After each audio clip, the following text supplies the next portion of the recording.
direction and is copywritten by Champion Sports Radio. Any rebroadcast, retransmission, or use of the audio stream, and any and all other use of the accounts of this broadcast without the direct written consent and permission of Champion Sports Radio is strictly prohibited. All rights are reserved by Champion Sports Radio and ChampionSportsRadio.com. This is a presentation of Champion Sports Radio, your home for championship broadcasts.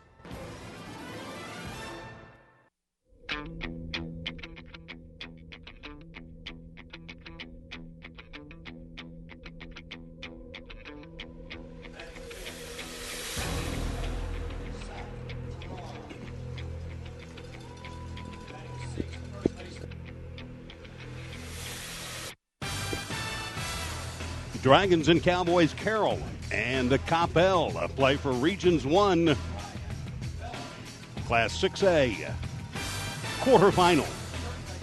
We greet you live from Collin County from the campus of Prosper High School as Champion Sports Radio in conjunction with CSR TV presents continuing coverage of Texas high school playoff baseball. Welcome into the Eagles Nest, home of the Prosper Eagles. It's a lovely ball diamond with the highly coveted artificial surface. It plays host to this Game 3 of a terrific best-of-3 series featuring that pair of entries out of District 7 6A, the South Lake Carroll Dragons and the Coppell Cowboys. Both ball clubs in with 25 in the win column. Carroll 25-7. Coppell answers at 25-5. And yes, there will be baseball from Prosper. Hi again, everybody. Alongside my longtime broadcast partner, Pete Nielsen, Brad Denton, and we do bid you a very pleasant good afternoon. Pete, not much more to say than rubber game of the series. Put up or pack up time. Welcome in, my friend, as we decide the Class 6A Region 1 quarterfinal, Round 3, Game 3, and in this best-of-3 series. Thanks, Brad Denton. Good afternoon, everybody. Welcome into the Eagles Nest here in Prosper. And Brad, we have to drive 45 minutes to find a turf field and a place that it's not raining sideways now. And so far, so good. Great-looking field here, great-looking facility for us to work from. And, boy, oh, boy, what a great series this has been so far. Both of these teams battling the first game. It was a pitcher duel that was won by Matthew Canarino. Unbelievably 17 strikeouts. And then last night, the opposite. Coppell with a 1-0 win on an unearned run in the fifth inning, and that was the difference. So many times, Pete Nielsen, it comes down to pitching, and we'll see what happens today. It is a junior pitching for Coppell, a sophomore for the Carroll Dragons. We go to break. First pitch at your ears after the timeout. Stay up on all the latest news about the teams you care about and know when your favorite games are on the air thanks to Champion Sports Radio social media. Either follow @Champion Sports on Twitter or like our Facebook page at facebook.com/Champion Sports Radio, and you will know what time your game starts, who was named Player of the Week, or what your school's alumni are doing in college. That's on Twitter @Champion Sports and facebook.com/Champion Sports Radio, your home for championship social media. In Command Broadcasting, a sports TV broadcasting and marketing company. In Command Broadcasting provides a wide array of turnkey video production and streaming services. In Command services include filming of sporting events, season highlights, school graduations, corporate infomercials, and documentaries. In Command streams your sporting event or company function over the internet live or on demand. Call 972-851-7888 to raise the energy of your next event. In Command Broadcasting, 972-851-7888.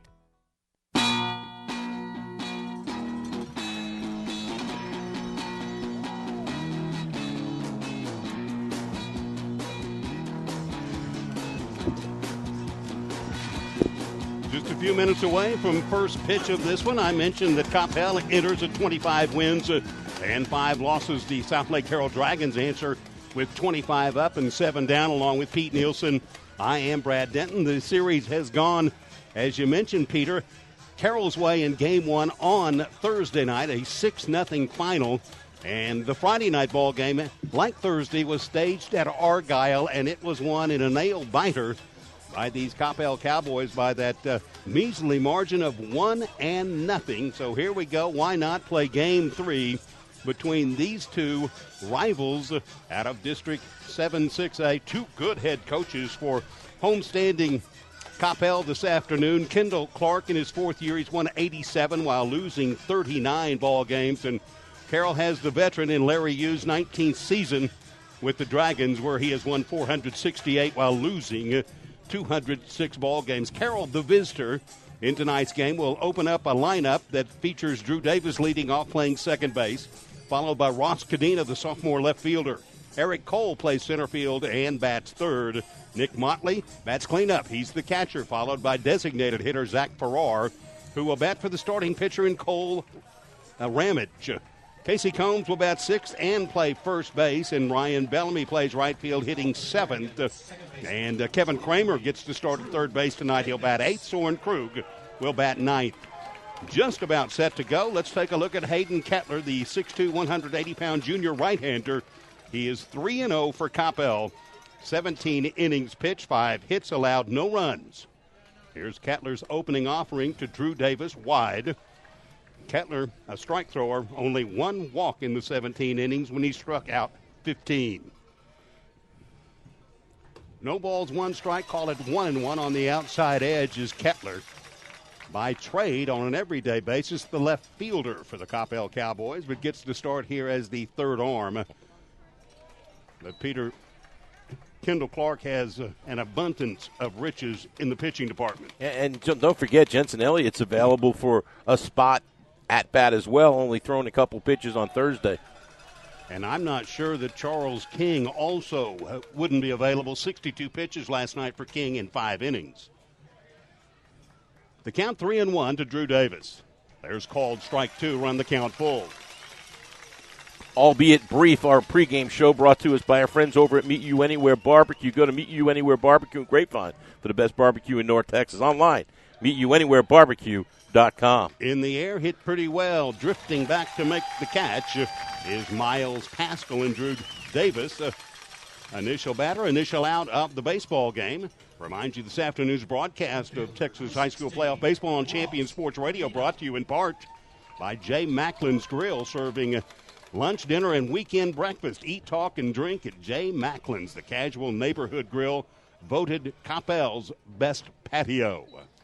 Located on Denton Tap, just north of Sandy Lake. Stop by before or after the ball game and see for yourself. Or the next time you come to a home ball game, please visit the Cowboy concession stand located in the trailer next to the bleachers and provided with the support of Jay Macklin's Grill on the web at jmacklinsgrill.com. 2 balls, no strikes to Ross Cadena. Moved up in the order, hitting second tonight for Carroll.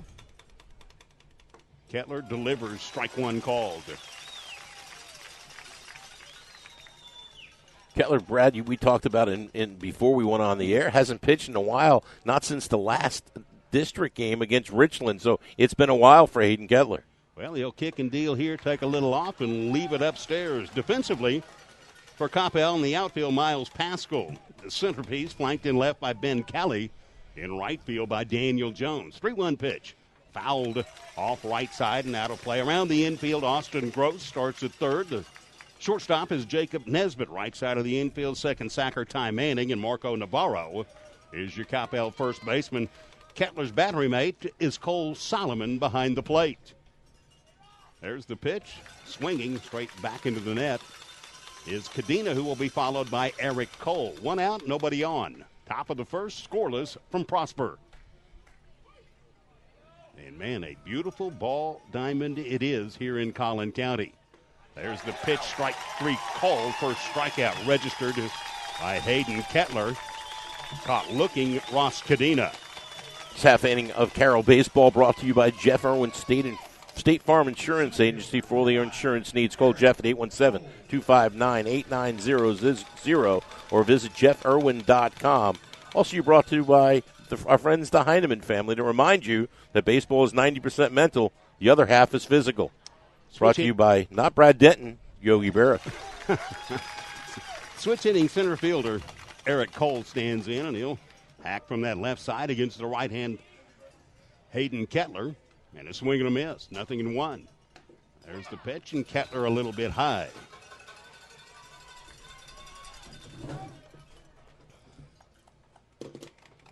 Eric Cole hitting .414 on the year, .425 in the playoffs, which for the Carroll Dragons here moves on to game number 9. Took 3 to dispose of Midlothian in the bye district, 3 to dispose of Hebron last week, and we go 3 here against Coppell. Just a piece of it there is Eric Cole. Nice job of pulling the string there by Hayden Kettler, and Eric out in front. He's been hot, 3 for 6 in the series, Brad. Again, while Kettler hasn't had a lot of work on the mound, 17 total innings. Can't get a better ERA, no runs allowed. 2-2 the count to Eric Cole. That's the pitch on the inside corner called strike 3. 1-2-3, go the Dragons in the top of the first. Scoreless from Prosper with Coppell coming to bat. You're on at the Champion Sports Radio. This one on CSR TV. Stay up on all the latest news about the teams you care about and know when your favorite games are on the air thanks to Champion Sports Radio social media. Either follow at Champion Sports on Twitter or like our Facebook page at facebook.com/Champion Sports Radio, and you will know what time your game starts, who was named Player of the Week, or what your school's alumni are doing in college. That's on Twitter at Champion Sports and facebook.com/Champion Sports Radio, your home for championship social media. In Command Broadcasting, a sports TV broadcasting and marketing company. In Command Broadcasting provides a wide array of turnkey video production and streaming services. In Command services include filming of sporting events, season highlights, school graduations, corporate infomercials, and documentaries. In Command streams your sporting event or company function over the internet live or on demand. Call 972-851-7888 to raise the energy of your next event. In Command Broadcasting, 972-851-7888.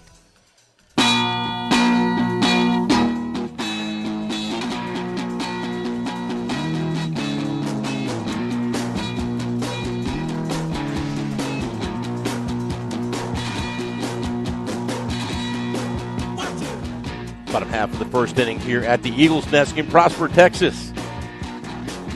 Dragons go down 1-2-3 in the top half of the inning. A reminder, this half inning is brought to you by our friends from Alcorp Marketing. Thank you to Ben Allen and the Allen family. To find out more, visit alcorpmarketing.com.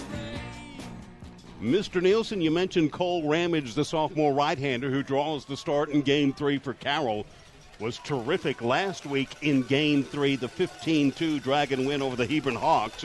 He went the distance, allowing 7 hits, 2 runs, walking 3 and striking out 5, now making his 4th start of the year. And he'll face a Coppell lineup that features Miles Pascal here leading off the center fielder. Home half of the first underway with a called strike 1. Pascal will be followed by Jacob Nesbitt, the sophomore shortstop. First baseman Marco Navarro will bat third. And the pitcher Hayden Kettler hitting cleanup. That's a smash down the line. Pascal will make the turn and dig for 2. On his way, he'll end up with a stand-up inning-opening double. Miles Pascal. BD, we mentioned it last night in the broadcast, how much more aggressive the Cowboys were last night than they were on Thursday night, attacking early in the strike zone. There it is again by Miles Pascal. Second pitch he sees, he jumps all over and pounds it down left field line for a double. Boy, and greets Cole Ramage. The runner at second is Pascal. The batter is Jacob Nesbitt. Just underway, bottom of the first, scoreless. Nesbitt, a sophomore, hitting .356. Working from the stretch, Cole Ramage delivers. Nesbitt with a dandy of a bunt, third base side, fielded by Kramer. The long throw across and just got him. Nice play, Kevin Kramer. Nice sacrifice by Jacob Nesbitt. Sacrifice bunt, and nice job by Kramer, who, man, he pitched a great game last night. No signs of a sore arm there, coming in and making that play. But Brad, runner in scoring position now with 1 out. For Marco Navarro, junior Cowboy first baseman, .319 the average. 4 doubles, a triple, a home run. There's the pitch, other way, out of play, left field side. And there we go, first pitch swinging again. And I think the scouting reporters on the Carroll pitching staff, they look to get ahead. There's no rocket science there. All pitching staffs look to get ahead, but they are ripping at those first pitches. Ramage from the belt, kicks and deals, and one more time, out of play, other way. Defensively, Carroll features Ross Cadena and left Eric Cole. In center field, Ryan Bellamy plays right. We saw Kramer, the third baseman. Soren Krug opens at shortstop, and Drew Davis at second base, while Casey Combs plays first. That infield drawn in with the runner at third with one man out. Nick Motley behind the plate, hanging the signs that are read right now by the sophomore right-hander Cole Ramage. A ball, 2 strikes to Navarro. There's the pitch on the ground. Drew Davis makes the play, will look the runner back, and then loft a high throw. Heavens. Good gracious, Casey Combs has to climb the ladder, and in one sweep pulls it down and swipe tags the hustling Marco Navarro and just does get him. Here's something we got to talk about and get it out there right now. We talked about it last night. The ball's going to be wet. We're playing on a turf surface. It's turf. It's still wet. That ball's going to be wet. You got to make sure you get it across those seams and make a good throw. That time it was kind of tossed and almost got away. 45 minutes ago, Peter, we were here to witness a very healthy shower. Maybe not the last one. Well, Kendall Clark, the fourth-year head man. Going on here? Well, we got Kendall down here visiting with our first base umpire. And I'm certain about the call on Navarro, the swipe tag made by Casey Combs. And Larry Hughes and the Dragons looked like geniuses drawing the infield in because Davis was able to make the play but almost uncorked one wild. Well, Brad, let's be honest. The umpires have been a source of, how do I say this without being... Well, how about debate? How about there's been some debatable decisions made by the 4 men wearing the umpire uniforms in this series, and there's yet another one. With 2 outs, pitcher Hayden Kettler a chance to help himself. First pitch swinging, a good curveball right there. Swept across the outside corner, a wave and a miss from Kettler. Welcome in listeners on Champion Sports Radio. EW and Corleen Ramage, Cole's grandparents tuning in from Mount Ida, Arkansas. Welcome aboard. Cole delivers low and away to Kettler, 1-1 the count.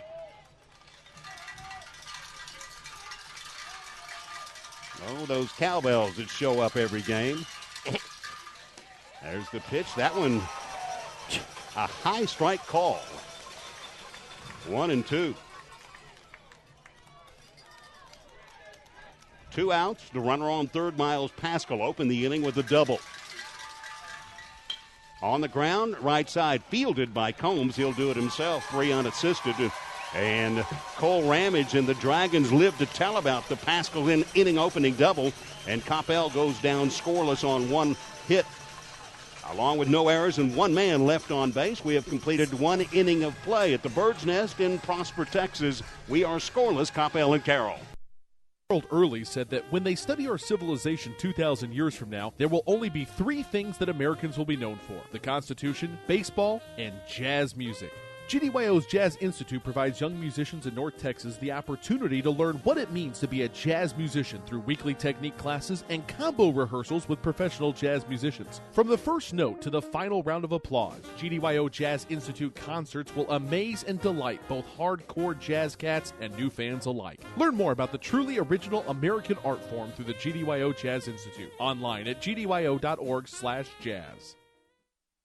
Point of Origin Design is your one-stop shop for all your apparel, promotional, event, or team uniform needs. Point of Origin Design is a full-service design and logo creation company that offers a wide variety of imprintable and embroidered products. With competitive pricing and quality work, you can't go wrong with Point of Origin Design. It's always best to start at the right point, so visit them online at pointoforigindesign.com. Let them help you plan your next promotional item or design your next t-shirt. That's online at pointoforigindesign.com.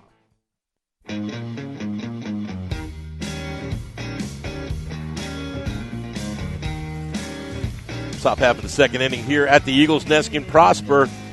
We're scoreless through 1. This half inning of Trinity, I did it last night too.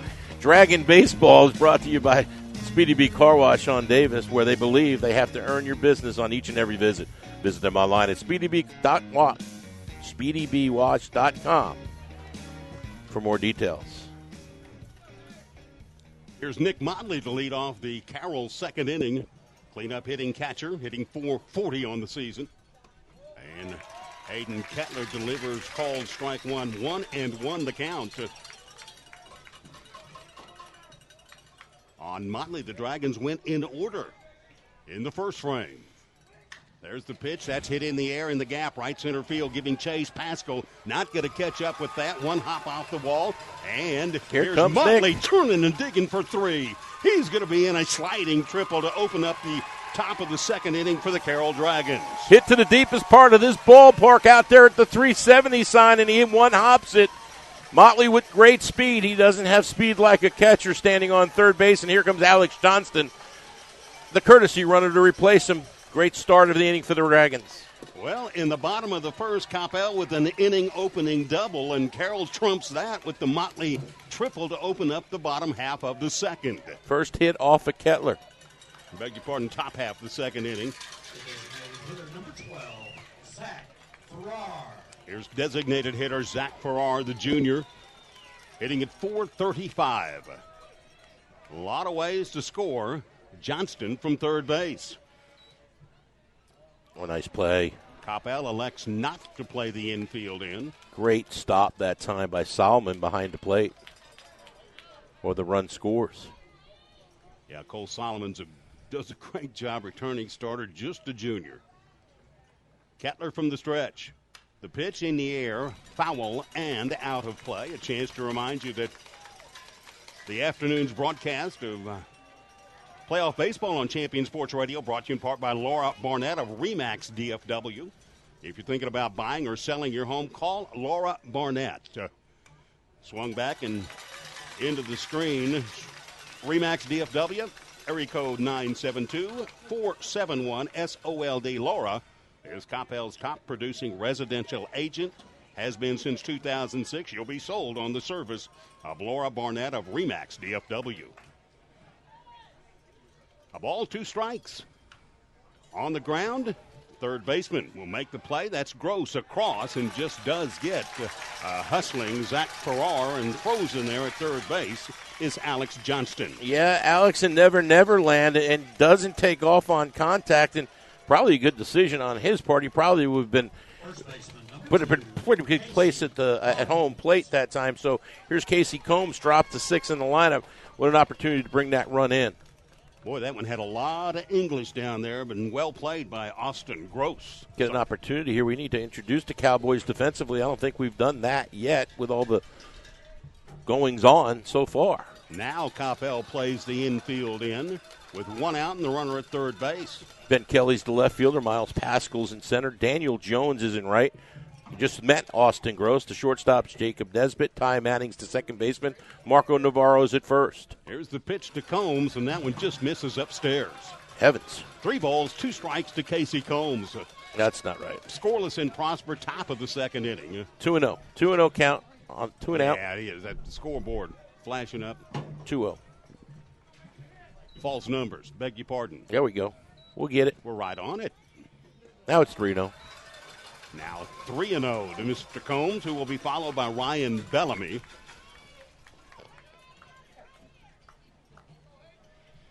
Hayden Kettler. Hey, big news here in North Texas. It's raining. Lord. 3-0 pitch. Missing wide. And Combs with a 4-pitch walk. Very careful there with Casey Combs is Hayden Kettler, Brad. And here comes Ryan Bellamy, a young man that's been swinging a pretty hot bat. Hitting the ball hard a lot, not too much to show for it in this series. Bellamy is the senior right fielder for the Dragons. Hitting number 7 on the lineup card. Kevin Kramer loosens in the on-deck circle. Runners on the corners. At third base, Alex Johnston. At first base is Casey Combs. Looking to untie this thing. We're scoreless. There's the stretch, and Bellamy thinking about the safety squeeze and backs out of it and pulls the back, and it's inside and called ball 1. He called it a strike? I don't think so, did he? Well, I beg your pardon. Maybe it did. Even tipped the bat of Bellamy. He's not very helpful back there, is he? We'll keep him honest. Got enough hands in the fire up here. From the stretch to Bellamy. Down low. Nice block there one more time by Cole Solomon. making a wall behind the dish.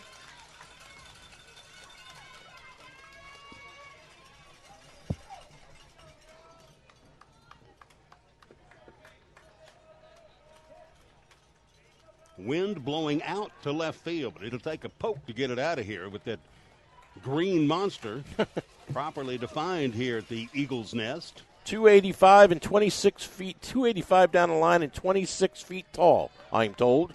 I have insider info. 1-1 pitch to Ryan Bellamy. That's hit out of play. And, Peter, that unique feature is the tiered outfield wall, a little lower in center field and even lower in right field, and doggone it, even lower down the right field line. Only 300 down the line, but it jets in. But Motley's ball hit to the deepest part of the park, and that run still standing on third base. Have not been able to collect it yet. This is Bellamy, a ball, 2 strikes to Ryan. Hit on a line, down the line, left field side, twisting and foul by 7-8 feet. And BD, that would bring up a point, too, that we haven't talked about. We've talked about how nice this place is. As you go down the outfield, I'll scan down there, there is no foul territory. If a ball's going to be caught there, it's going to be not very often. Same thing, a little bit more room down the right field line, trust me. But not much room down the lines here. Very, very beautiful yard, though. That's hit other way, just foul. Bellamy getting the barrel on it, staying alive, hitting it hard in successive pitches. Wide left, now wide right. Yeah, I think we could call the Eagles Nest here the cozy confines. Yeah, very much so. They're going to run out of baseballs. We keep fouling balls off. They roll on the ground, they get wet. Called the Eagles Nest because it is the home of the Prosper Eagles, and that is a flourishing baseball program, particularly in 2015 under longtime head man Rick Carpenter. Swept the Frisco Raccoons, closed out the series last night. They are moving on round number 4 at 29 wins, 3 losses. That's a coach that just got his 200th win as a Prosper Eagle coach. Been doing it a while. 752 career wins for the veteran in Carpenter. Swing and a miss. Good pitch. Hayden Kettler striking out Ryan Bellamy. Curveball up in the zone, and boy, I'll tell you what, he might have got away with one. That one was way up. It also, Ryan way out in front and swung right through it for the second out. Here comes more baseballs. Brad, while we have this opportunity, also a shout-out to our friends over at Around the Plate Sports, where personalized coaching changes practice into passion and transforms players into champions. Check out AroundThePlateSports.com for more information. Play continues in the top of the second inning, which featured an inning-opening triple ripped to right center by Nick Motley, and that runner still stands on that third base sack in the person of Alex Johnston. 2 outs, Kevin Kramer, the third baseman, to the plate. Kettler delivers, low strike at the knees. And, Peter, you touched on what a bulldog of a performance young Mr. Kramer had last night on the mound. Just outstanding. Just the one unearned run proved to be the difference in a very, very tight, exciting game. Kettler to Kramer. Fastball ripped up the middle, and the Dragons race out to the 1-0 lead on the RBI single off the barrel of the bat of Kevin Kramer. What else can you say about Kevin Kramer? He pitches his heart out last night. His team don't score a run for him, so what does he do? He drives in the first run of this game. And does it in the situation those coaches love. 2 outs and the runner in scoring position. That's a huge base hit, and it's a lot easier to play in front, especially in these game threes. The pressure mounts when you start to trail, and now first and second with 2 out. And here's another hot hitter in Soren Krug. Krug, the junior shortstop. Bottom man on the lineup card, looks at strike one. The runner at second in Casey Combs down first base way after putting his Dragons up 1-0 is Kevin Kramer. And Krug, who has really stepped up after spelling in the late regular year, starting shortstop Hudson Sanchez out with the broken wrist. And this line, talking about Hudson Sanchez, I saw him yesterday. There's no more cast. The longer the Dragons play, the closer he gets to returning. And my goodness, that makes this team even better. But you got to agree with me, particularly defensively for Krug. Next man up, extraordinaire. Outstanding. The pitch from Kettler is wide. Ball 2, strike 1. to Soren Krug. The afternoon's broadcast brought to you in part by Posh Couture Rentals, a nationally known rental company available for all of your hometown party needs. Posh offering the finest lineup in tabletop, chairs, linens, and all that you need for all of your celebrations. On all Coppell residential rental orders, Posh donating 10% of the proceeds to the Coppell Cowboy baseball team. We invite you to visit them online at Posh Couture Rentals. That's POSHCOUTURE rentals.com. Schedule your rental today. Foul to level the count, 2 balls, 2 strikes to Soren Krug. Couple of hits and a walk and 1 man across thus far, top of 2 for the Dragons. Kettler. Good pitch. Whoa. It really was. Heavens. Just missed inside, but really took a lot off of there, and Krug could only watch it kind of waffle by. Probably somewhere south of 80 miles per hour, and it just does miss. 3 balls, 2 strikes to Mr. Krug.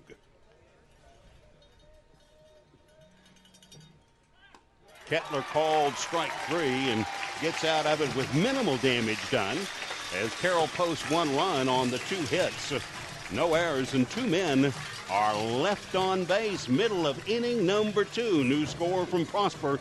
It's Carroll 1 and Coppell nothing. For everything. As you'll see, projections for the next quarter are... He shoots, he scores! 2 points for team middle management. The office is not one of them. Jack, can I see you in my office? No pouting, it's your ball. Let's see what you got. But Whirly Ball is. For corporate events, team building, and private parties, Whirly Ball in Hearst and Plano is electric fun. Test your skills on the arcade games. Zip around in your Whirly Bug for a Whirly Ball competition. Or play the most affordable laser tag in the city. Learn more at whirlyball.info. If you're a basketball parent or coach, you need StatGeek, the simplest way to keep stats ever created. Our easy-to-use iPad app turns anyone into a professional statistician, and all they have to do is simply follow the ball. Produce full and accurate box scores and play-by-play reports. Send accurate stats out to your fans, media, or recruiters. It's sports statistic collection redefined. StatGeek is available right now in the iPad App Store for just $4.99, and there are team fundraising opportunities available as well. On the web at statgeek.com. StatGeek, keep your eye on the ball.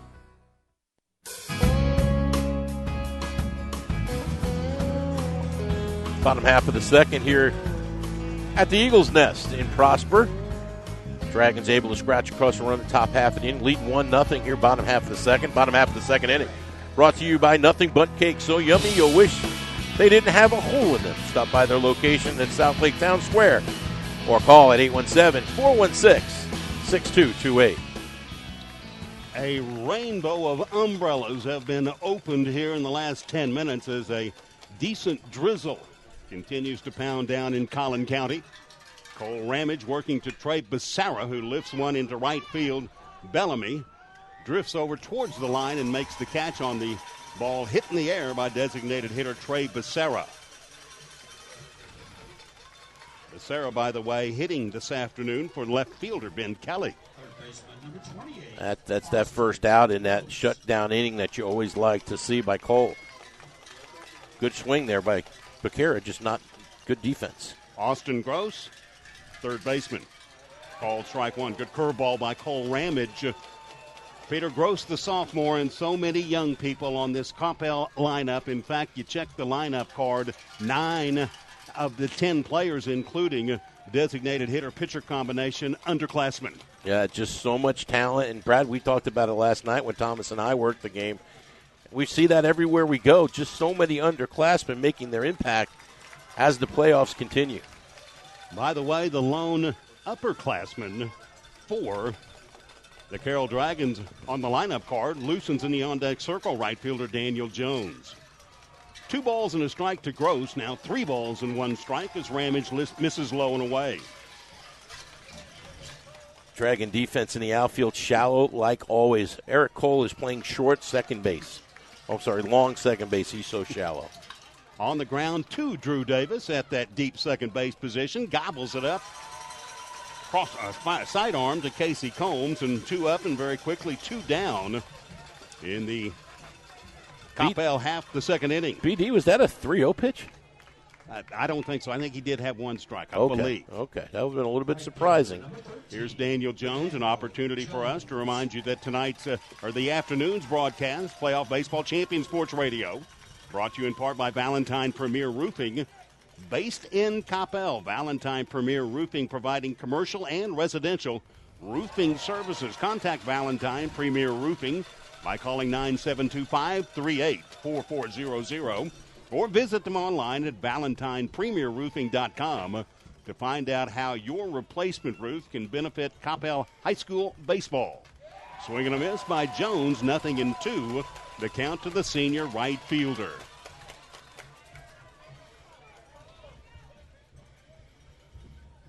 One run on 2 hits thus far for Carroll. No runs on 1 hit thus far for the Coppell Cowboys.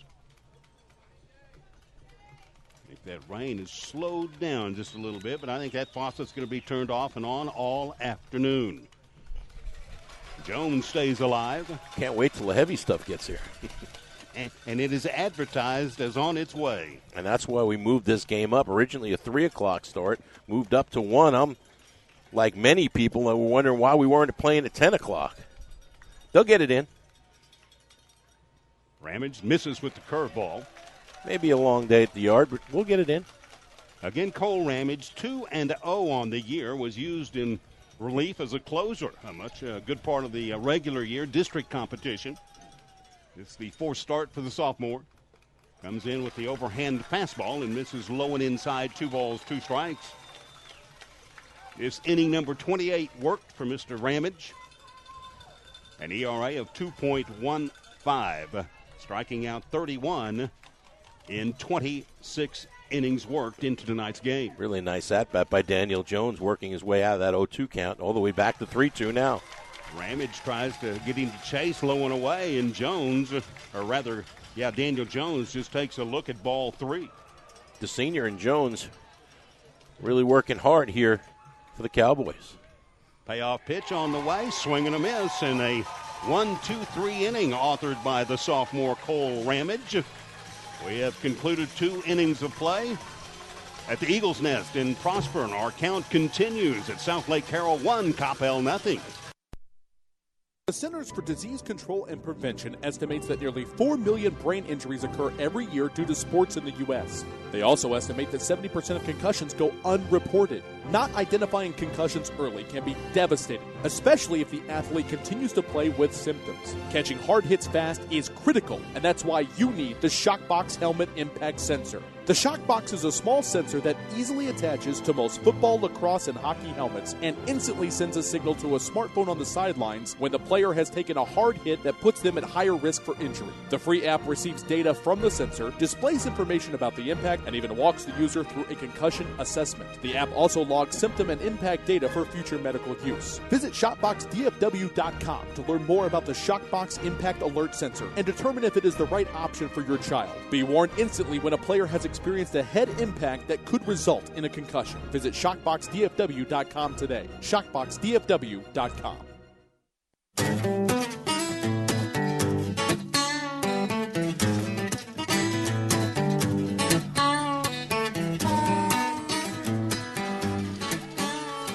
Top half of the 3rd inning here at the Eagles Nest. This half inning brought to you by our friends Brad at Meet You Anywhere Barbecue. Go to Meet You Anywhere Barbecue in Grapevine for the best barbecue in North Texas. Online at meetyouanywhere.com. That's MEAT, the letter U, anywhere.com. And Peter, why not offer that Grapevine little bumper between South Lake and Coppell here? And we do appreciate the folks at MeetYouAnywhereBarbecue.com, and that is a Grapevine address for the best barbecue in North Texas. Hayden Kettler continues to work on the mound, and he faces leadoff hitting Drew Davis and goes up on Drew. No balls, 2 strikes. Swinging strike 3. Well, good morning, say, good afternoon, and good night, Mr. Davis. Kettler's been good.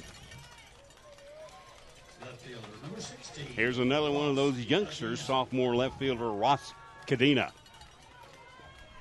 By the way, the 25 wins registered by this Coppell team, the most ever in the 4-year tenure of head coach Kendall Clark. Previously, 21 wins in 2014, 22 2 years ago, and 19 in 2012.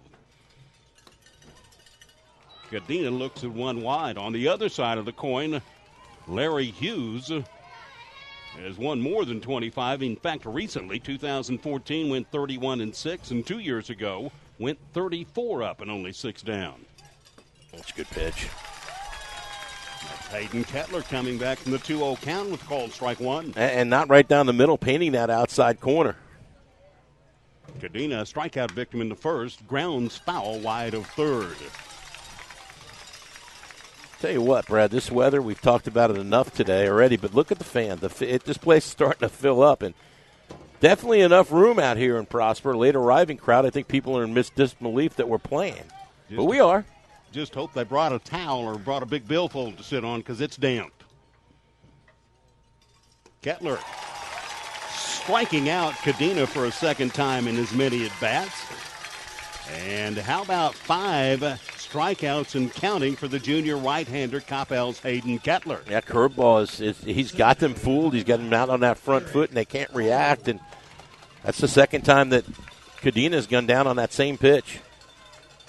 Now steps up Eric Cole. He likewise a strikeout victim in the first.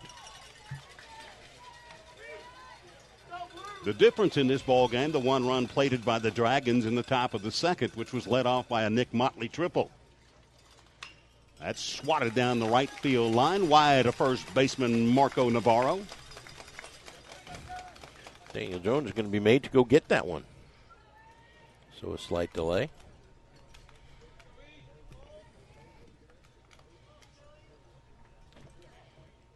Oh.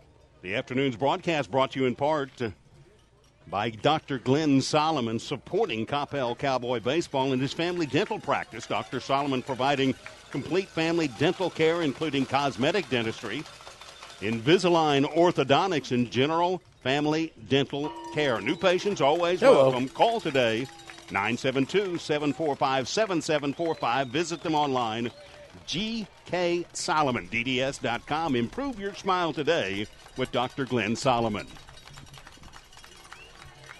Yeah, bang, off the pole. Sounded like a Jamie Benn slop shot that hit the post. A ball, 2 strikes to Eric Cole. You look at ball 2 way wide. Hayden Kettler a pitch away from perhaps striking out the side. He's got a tough customer up there in Cole with the average at .415. And a fine baseball player. We've mentioned ticketed to take his considerable talents to the Southeast Conference and the Arkansas Razorbacks. Cole, a graduating senior. 2-2, here's Kettler. Finds the slot, lifted in the air, other way, in foul territory. Watch and drifting. fence. Boy, you mentioned, Peter, that is tight down there. And Ben Kelly finds out just that as he gives good chase, but runs out of room. Ben Kelly's a big kid. He ain't going through that fence. But good hustle down there, and Cole keeping the at-bat alive. And he's shown good power over the last couple series. Brad, a home run the other night, a home run in the series previous to this one against Hebron. That one's inside. We'll run it full at 3 balls, 2 strikes to Eric Cole. The one on Thursday night, he hit right-handed. The one against Hebron was it was left-handed. Another thing that will endure him out as his future as a Razorback. He is a baseball-playing young man. Kettler. And a patient at-bat results in the base on balls for Eric Cole. Second walk on the afternoon for Hayden Kettler, and that's Eric Cole to a T right there. And here comes the hot-hitting Nick Motley. Yeah, Eric Cole spraying balls either way, foul, staying alive, battling, and finally Kettler blinks. And this brings up a dilemma for Coach Hughes. You know, with Cole, with the speed he has, it's almost automatic he's going to try to steal second base to get into scoring position. But when you do that, that opens up first base, and we've already seen in this series, Coach Clark will point to first base. He ain't scared. Yeah. He did it last night, and it worked out for him in almost the same situation. The intentional pass in last night's 1-0 Coppell victory was issued to the guy that just did draw the conventional base on balls, Eric Cole. And here's Motley. Starting to see some stirring around down the left field line in the Coppell bullpen. I think I see Ray Gaither up already, big number 23. Love Kendall Clark's post-game comments about his pitching. He says, we got a lot of cards, just not sure how we're going to play them. And Gaither, the closer, up here in the third inning, meaning that possibly Jensen Elliott, if you need him to close out the game later. Peter, I think you're right on the money. That's cold at first base. It's a damp artificial turf, but it is artificial. I'll check that. Jensen Elliott's down there with him now. There's the pitch, curveball and a dandy on the inside corner, and called strike one on Mr. Motley. Just so many weapons. We talked about it before we went on air. How many weapons that Coach Clark has in that bullpen tonight, and it looks like Jensen's down there supervising. Doesn't look like he's throwing yet. If you want to know how Coppell's gone 25-5, you got to list first on the card pitching and second defensive baseball. Hit it well enough to win, but aren't going to beat you a whole bunch of times, 10-9 and 8-7. In fact, not many are going to score 10 or 9 or 8 or 7 on this Cowboy pitching staff. Cole gone.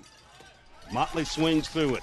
No throw from Cole Solomon. Stolen base. Eric Cole kind of picked that slow breaking ball to run on, and there wasn't any reason for Cole Solomon to do anything but just take a bite of it there behind the plate. But more importantly, now the count 1-2 to Motley. Kettler working hard to get out of this.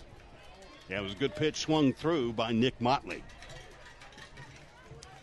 But a Dragon in running in a scoring position with speed and 2 outs. There's the pitch ripped down the left field line. That is in the air. That is tall. And that is gone. Nick Motley with a 2-run, 2-out blast in the top of the second inning. And the Carroll Dragons have raced out to a 3-0 lead. Left that curveball up one too many times that time, and Nick Motley just smushed it over the green monster here at the Eagles Nest. Dragons lead 3-0. And that might be it for Hayden Kettler. My sakes, how about 42 RBIs for the senior catcher at Coppell, Nick Motley. And that is home run number 8 on the year, and that will do it for Hayden Kettler on the mound. And let's go to break while we'll take a tune-up toss or two, introduce you to the new Coppell hurler on the other side of the timeout on CSR TV. Are you looking for a way to promote your business or increase exposure? Do you just need more people to know that you're there? Join the Champion Sports Radio team and advertise during these games. In the last 4 years, Champion Sports Radio has broadcast over 600 games to more than 3.5 million listeners. And Champion Sports Radio wants to help you use major high school sports to reach thousands of local fans right in your community. Think about it. Die-hard fans just like you tune in each and every week, giving your business unparalleled access to the community. It's the perfect way for smaller individually owned businesses to cultivate a core clientele or expand their already loyal customer base. To secure your prime commercial spot during the broadcast, contact Thomas Lee at Champion Sports Radio by phone at 972-741-0334. That's 972-741-0334, or online at championsportsradio.com. Champion Sports Radio, your home for championship broadcast.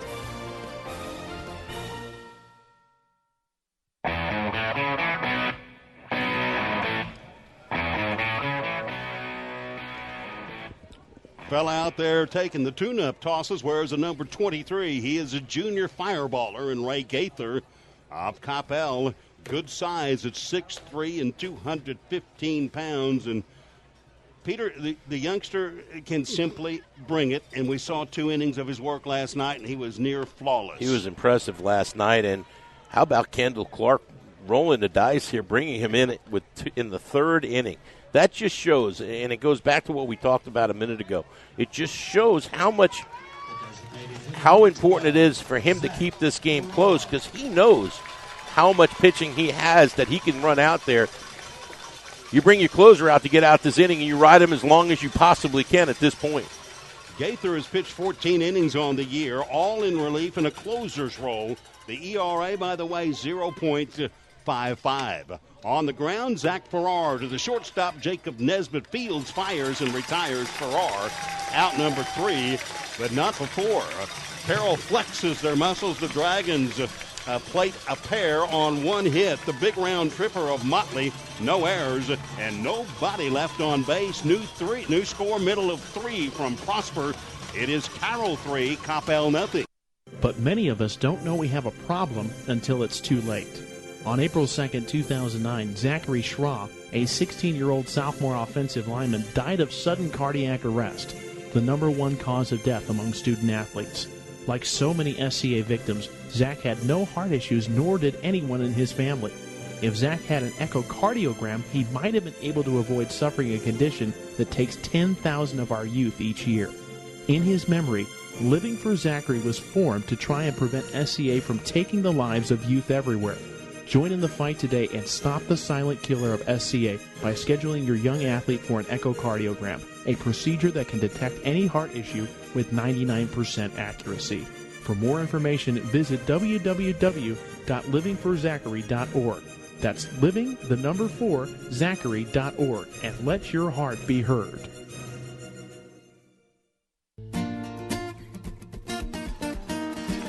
Bottom half of the third, Carroll leads 3-0 over Coppell. This half inning of Carroll baseball brought to you by our friends over at Heritage Homes, building fine custom homes in Southlake and surrounding areas. Heritage Homes. Along with Pete Nielsen, Brad Denton, Champion Sports Radio. Send this one your way via CSR TV from Collin County and Prosper, the Eagles Nest. 8-9-1, due up for Coppell. This is catcher Cole Solomon. And Cole Ramage starts him out with a ball way wide to the left-hander. Lights burning brightly here as we are under a, it seems for days-long, canopy of cloud cover. Months long. Well, maybe not a month. Swing and a miss. Coppell entered this the third round of the playoffs sizzling on a 10-game win streak. They deposited Cedar Hill and Flower Mound Marcus in 2-game sweeps in the bi-district and area rounds. Forced to a game 3 here by the Carroll Dragons. In the air, other way, wide and out of play. Both head coaches, local North Texas products. Kendall Clark called Collinsville home growing up, and Larry Hughes, the graduate of Irvin MacArthur, a Cardinal, graduating class 1974. He's been doing it a while. 29th career season as a head coach for Larry Hughes, and looking for win number career-wise 572 this afternoon. That hit him, just got a piece of the pant leg of Cole Solomon, and here comes Coppell with a leadoff runner in Solomon, who was willing to wear one, didn't really have to, as that just caught part of the britches leg. And a courtesy runner hustling on in Shane Steiger for Cole Solomon.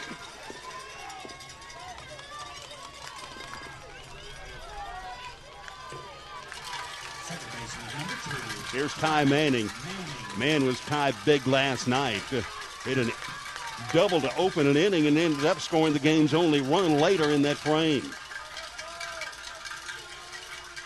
Hitting right at 200.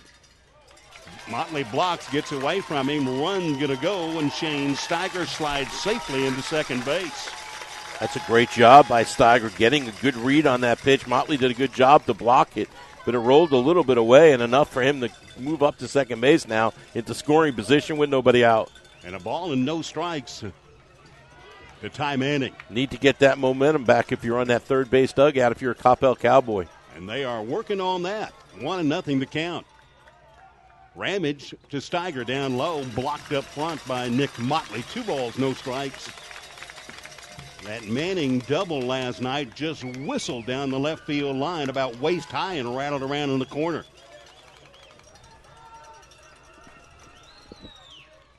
There's the pitch. That's in the air left side. Could be trouble. Giving chase. Cadena can't make the play in foul territory. And a reprieve is given to Ty Manning. Looked like he lost his balance there right before he meant to make the catch. And I don't know if he was worried about the fence or not, but great effort by all 3 Dragons, just not able to make the play. Kramer, the third baseman, in reverse. Shortstop Soren Krug digging to the spot, as was Cadena, who had the best chance at it. They all come up empty in the count, 2 balls and a strike. Ty Manning. Manning, the junior second sacker for the Cowboys with that open batting stance. Ramage from the stretch. Checks the runner. Deals and delivers. Pop-up bunt. Going to be caught. A collision there. Going to be caught by Motley. I thought one of them came up with it. Saw nothing in white rolling around on the ground, but Cole caught the ball, and Nick caught Cole for the first out of the inning. Nice play to get off the mound that time by Ramage. Bit of an adventure there. Yeah, nice bounce from behind the plate by Motley, getting out there in a hurry. Here's the hot-hitting Miles Pascal, and boy, if you're a Cowboy fan, you need him to stay hot here and bring that run in from second base, get them back in the game. He is a junior. The batting average just about up to 300 for Pascal. Center fielder, leadoff hitter. Sophomore Cole Ramage kicks and deals and swung on and lifted out of play right side. When these two teams met 2 months ago, very early in District 7-5A, 7-6A, beg your pardon, play, a Tuesday night 7-3 win by Coppell, followed by a 3-2 Cowboy win on a Friday night date. Very late March. Seems like last year. In the air, foul territory, giving chase. Casey Combs digging, can't get it on the dive in front of the far end of the Dragon dugout. Great hustle that time by Casey. Something you're not going to see on both sides, Brad, is a lack of effort. These guys are just going all out on every pitch, every play. Pete, I flashed back on Kevin Kramer backing up third in the overthrow last night and saving it before it went into the dugout. One of those memorable plays that's forgotten about, but something that you really shouldn't. Never find it in the box score. No balls, 2 strikes to Pascal. Ramage delivering to Motley. Nick down low, blocks it, tags the runner, and the strikeout victim is Miles Pascal. That's out number 2. Yeah, we were commenting last night, the second strikeout by Kramer, that sometimes we just need to get out of the way and let these guys play because there's nothing that can be said. There was a play that Brandon Gonzalez made last night, that double play that, I could say was wow, and then shut up. And that's what you need to do sometimes, just get out of the way. That's a huge strikeout there for Ramage. Try to learn from you, Peter. Here's Nesbitt. Good sophomore shortstop. Successful with a sacrifice bunt, first trip up. Swinging, first offering, lifted out of play, right side. The Cowboys left one on in the first inning. It was Miles Pascal, and they have one on here in the bottom of the third in Shane Steiger.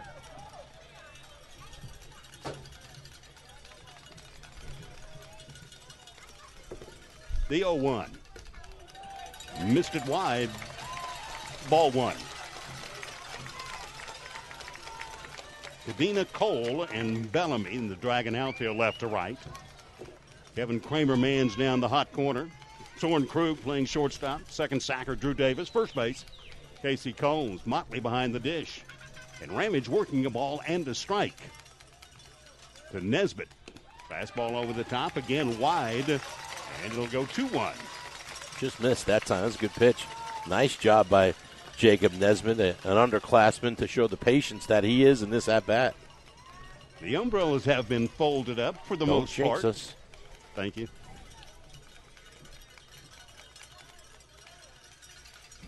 2-1. In the air. That may be in the gap. No. Chase down, drawing a beat on that is Ryan Bellamy in relatively shallow right field, making the play to retire to Jacob Nesbitt.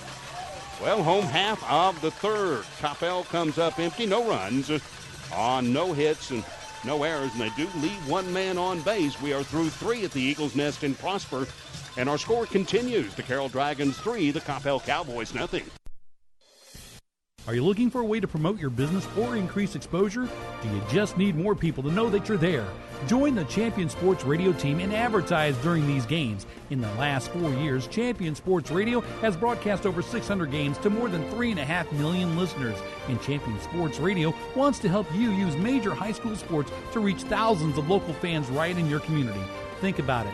Die-hard fans just like you tune in each and every week, giving your business unparalleled access to the community. It's the perfect way for smaller individually owned businesses to cultivate a core clientele or expand their already loyal customer base. To secure your prime commercial spot during the broadcast, contact Thomas Lee at Champion Sports Radio by phone at 972-741-0334. That's 972-741-0334 or online at championsportsradio.com. Champion Sports Radio, your home for championship broadcast.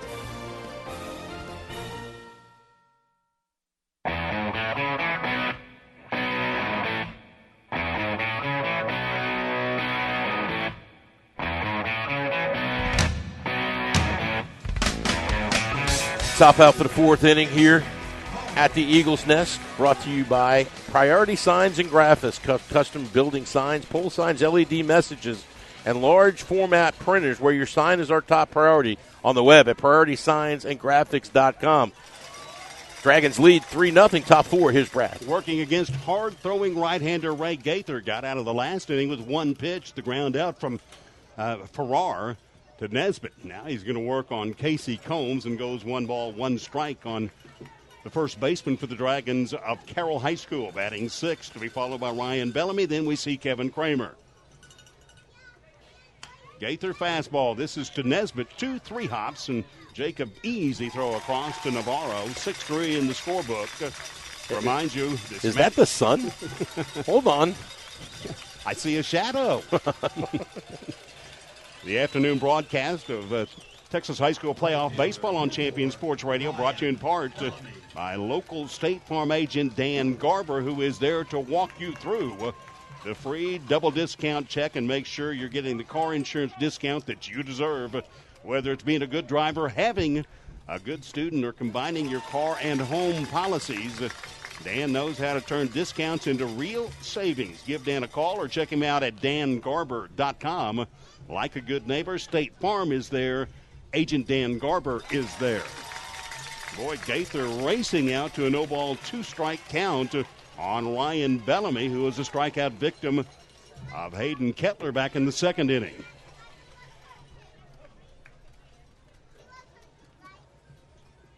Going to ride Ray Gaither as long as they can, and when he's throwing like this, why not? Check swing. Out he can go. And he did check the swing. Today's broadcast also brought to you in part by Anamia's Tex-Mex. Anamia is the place to gather with those that you love and love to be with. Owners Jay and Anna Ortiz bring love to all they do, and it's very apparent upon stepping foot in any of their 4 restaurants. On the web at Anamias.com. Anamia's Tex-Mex is a very proud sponsor of Coppell Cowboy Baseball 2015. Curveball on that outside corner. Ryan Bellamy didn't think so, but it doesn't matter what he thinks. First strikeout for Ray Gaither. Bringing up third baseman Kevin Kramer. Sacks are empty, 2 down. Top of the fourth inning from Prosper. Gaither, there's that little wrinkle right there. Very effective with the curveball when the fastball touches 92. The Dragons own the board, 3-0 the count. Up and away to Kramer. Bradley, what age classification is Mr. Gaither? Mr. Gaither is a good-sized junior. Imagine that. How about another junior? 6'3", 215, and a very live arm. Needs a bigger hat. We saw Mr. Gaither earlier this year holding down the third base position for Kendall Clark's ball club, but later on in that district he locked down that closer's role, and our umpire being distracted by, well, some of the youngsters there. Yeah, we got rabbit ears again. Making some noise, supporting their Coppell Cowboys down third base way. Coach Clark out of the dugout with the stare. Nothing said, just the stare at his kiddos supporting his team. Sometimes saying nothing is better. Gaither called strike 2. We've touched on this in games 1, 2, why not 3, and that's the support, the loyal legions of fans that support these Dragons and these Cowboys, both big school districts, only one high school. Check swing, appeal, no swing. Well, they've been consistent about the check swings this series. There was one last night that I thought Coach Hughes was going to be asked to leave the building on that he didn't get, and a close one there that goes his way. 3-2 pitch on the ground, base hit. Little seeing eye Kevin single Kramer. that stroked pretty well by Kramer in the hole right side. I'm telling you, the kid's working his way to get the blizzard. He is just absolutely the heart and soul of this Dragon baseball team. If you talk to his head coach, Larry Hughes, he'll get no words out before the competitor word flies out of his mouth. If someone was spitting at a sidewalk crack, he'd join in the fun trying to beat you. Gaither will now go to work on Soren Krug, and go to work he does, painting the edge on the outside and called strike one. Either Ray Gaither needs a bigger hat or a haircut. He's running out of his hat. But when you're throwing as hard as he is and uses as much body to get into his pitching motion, it's going to happen. Peter, I got the glasses on him, and yeah, you're right, a little shaggy coming out of the backside of the hat, and in full regalia with the face paint, the lamp black. He's a nemesis looking out there. And then you see that fastball maybe here more than you see sizzling by it in the low 90s. Krug squares, look out. As Solomon delivers to Navarro down there a little high, and they almost caught Kevin Kramer wandering off that first base sack, who dives back in safely. Krug showing bunt here, trying to see if they can get Gaither out of his rhythm a little bit, but bunted right through the 0-1 pitch, now down 0-2. Gaither from the stretch. He'll kick and deal, and that's a curveball, and don't know where it missed, evidently low. Buckled the knees of Soren Krug that time. Ray Gaither wanted that one.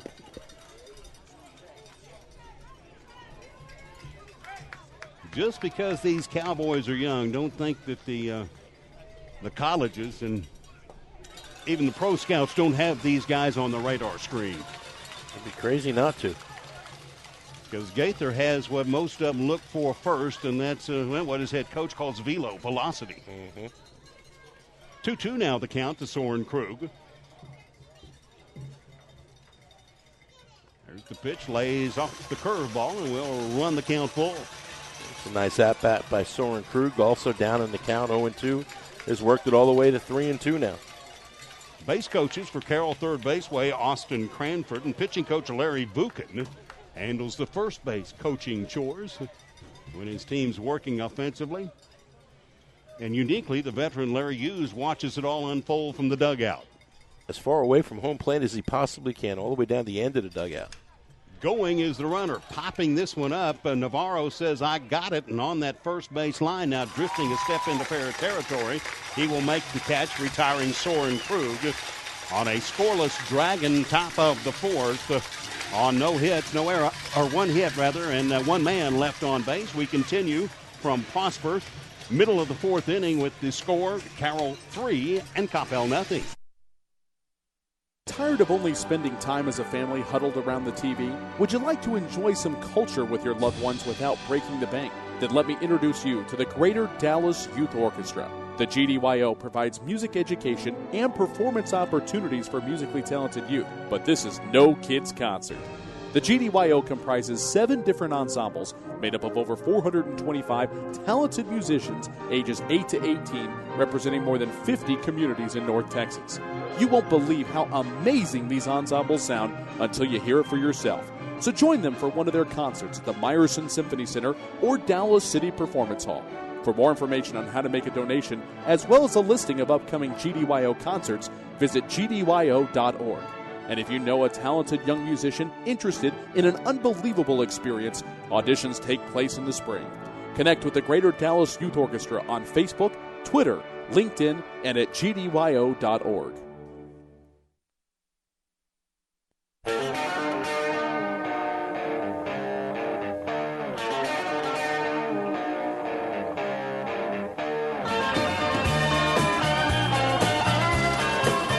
Bottom half of the fourth inning here at the Eagles Nest. This half inning brought to you by Aruzzo's Italian Street Food. It's fresh Italian food where family and friends go. Order online at myaruzzo's.com. Aruzzo's.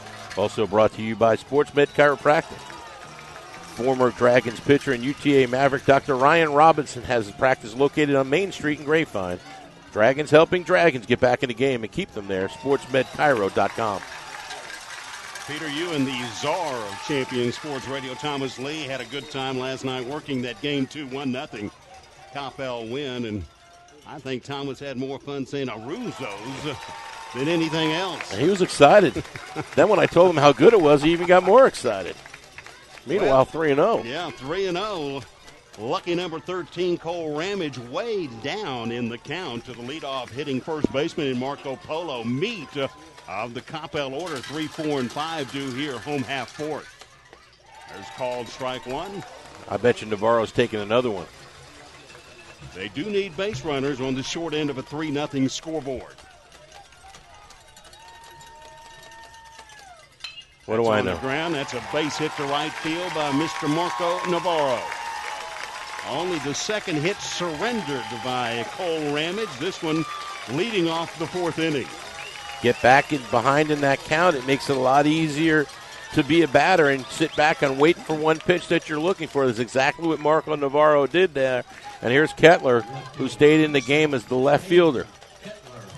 Opened the game as a starting pitcher. Exited after 2 2/3. But a good stick, batting cleanup, the average at 305. Navarro at first. Kramer to the mound. Curveball missing wide. Boy, and that bunch from Coppell, and there's a bunch of them that made it up northbound. Feeling like they may have something going here in the bottom of the fourth. Sophomore Ramage in the air. Cadena giving chase in left field at the wall, off the wall. Run down by Eric Cole, and Cole will play it into second as arriving with the stand-up double is Hayden Kettler. My goodness, put a charge into it. Hit that one hard off of the green monster out there in left center field, and what an outstanding job by Eric Cole, because it looked like Cadena got too close to the fence. Cole over there maybe watching some old Red Sox games, was made the play and held the runners at second and third, but the Cowboys have something brewing here, second and third, nobody out. Navarro moves corner to corner. And up steps designated hitter, sophomore Trey Becerra. 350 the average, 1 home run, 2 in scoring position, as you mentioned, Peter. And here's Ramage, nobody out. There's the pitch. That's on the ground. Going to be fielded on the backhand by Ramage. Nice play. Backhand planted, and then uncorked it, and a strike across the infield. Casey Combs at first base. No harm done on the Becerra at-bat. What a nice job there by Ramage, and perhaps Trey just a little bit overzealous there. Want to take a pitch, but here's Austin Gross. He's been really good offensively all season. Previous trip this afternoon grounded out to second baseman Drew Davis. Coach Hughes with the infield back, conceding the 1 run to get the out. A .316 hitter is sophomore Gross. Swing at the curveball, and nothing but the exercise there for Gross, and even cut that short.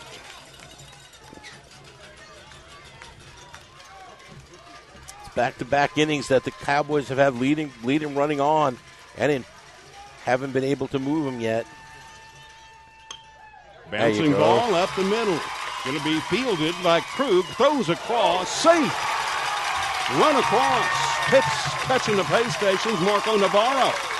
And reaching on the infield single is Austin Gross. Chasing Kettler from second to third base. Great hustle by Austin Gross. Krug makes a great play, but he's out in shallow center field. And the throw a little bit late, and Gross beats it out. And the Dragons, as you said, Brad, knocking on the door here, have crossed the plate for the first time. And here's Daniel Jones. Cowboys now on the corners. 1 run across, 1 man out.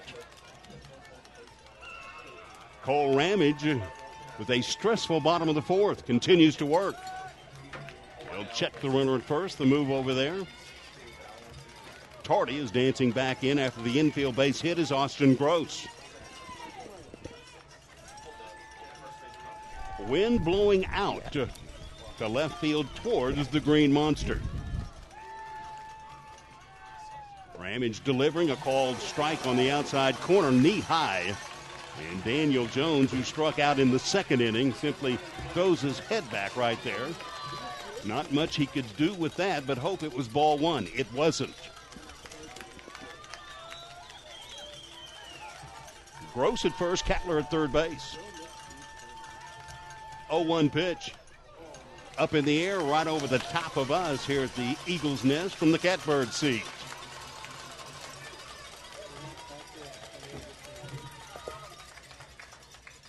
Courtesy runner over at first base now. Hustling on well into the at-bat is Gage Garber. Garber running for Gross.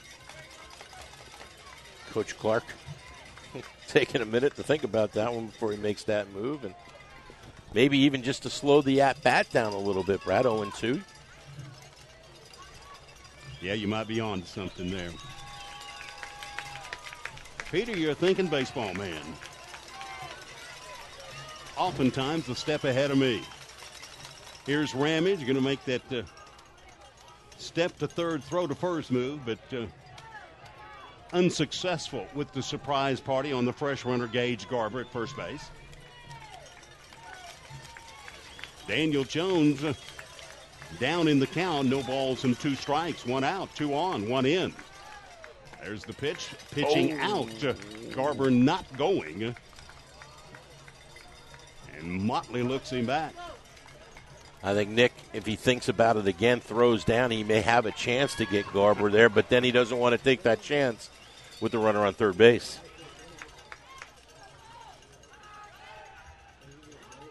There's Ramage stepping off and feinting a move to first base.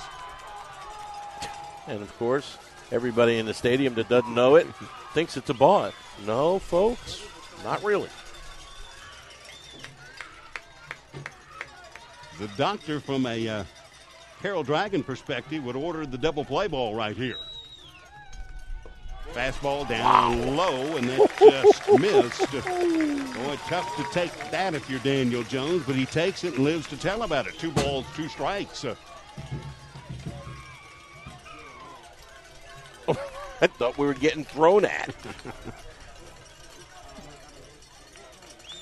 Wow. The 2-2 pitch.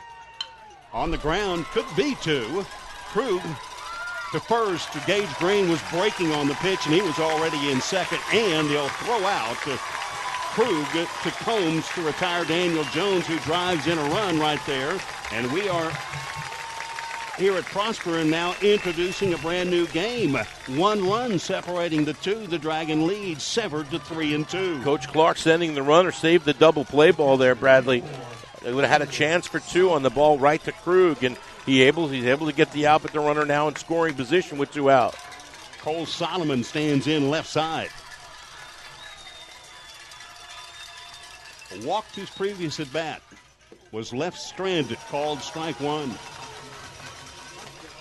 We knew this would be good going in, and it's going to be good closing this 3-game series out.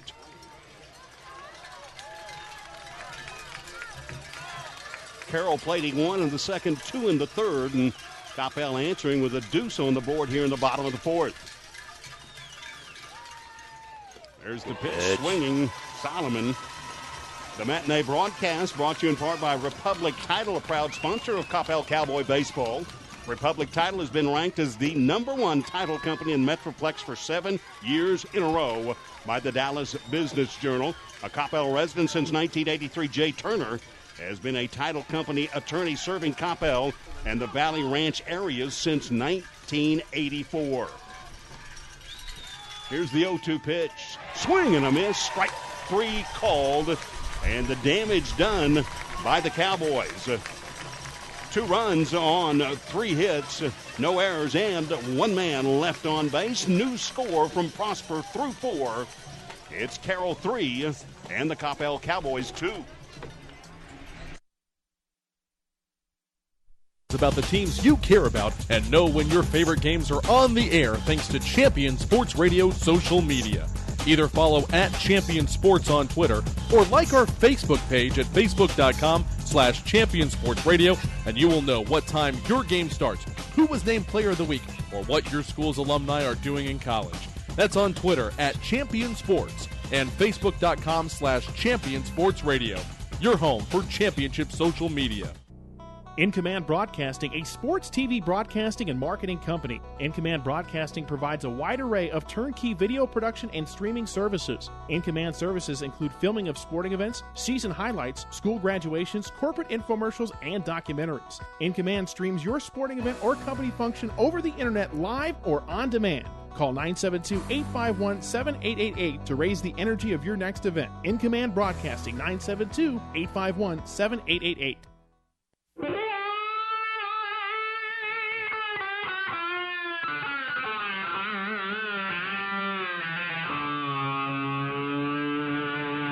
Take me out to the ball game. Top half of the fifth inning here at the Eagles' Nest. New score as the Cowboys scored 2 in the bottom half of the fourth. Our score now 3-2. This half inning of Dragon Baseball brought to you by our friends at Alcorp Marketing. Thank you to Ben Allen and the Allen family. To find out more, visit alcorpmarketing.com. Peter, be it a Cowboy or a Dragon to advance here, they will find at the other end in round number 4 an Arlington Martin Warrior or an Abilene Eagle. Those two playing deciding games this afternoon. I believe Martin won the first game of that series yesterday, BD. So, see what happens on that. Stay tuned. See if we can get you a score. Picking on the first pitch was Drew Davis, and he lifted a fly ball to straightaway center field. Miles Pascal was there, and out number 1 in the books in the top of the fifth inning. That's Ray Gaither continuing to work. Good curveball swung through by Ross Cadena.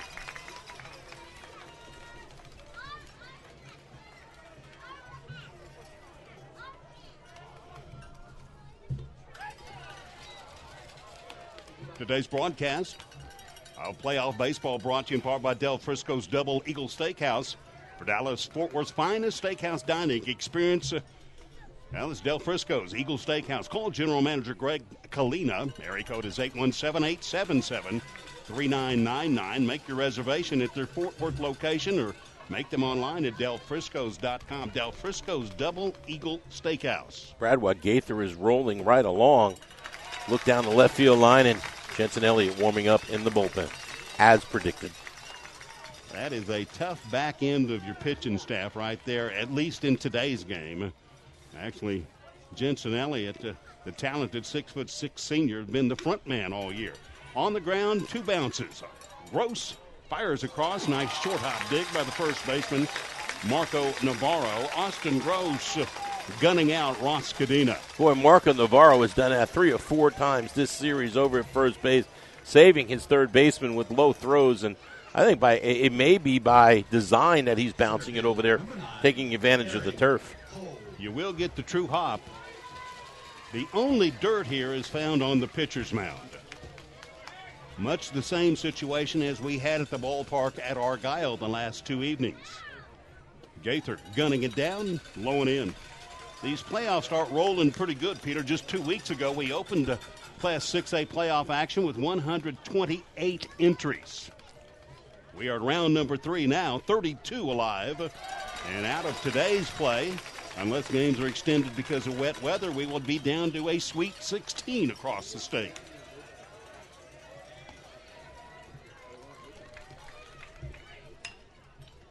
Lifted foul. By the way, if you're curious, this is round 3.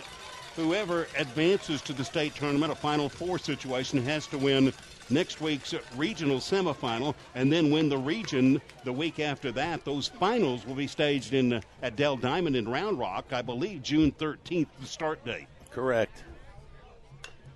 Cole on the ground, couple of hoppers, and Gaither will underhand to Navarro. 1, 2, 3, go the Dragons in the top of the 5th.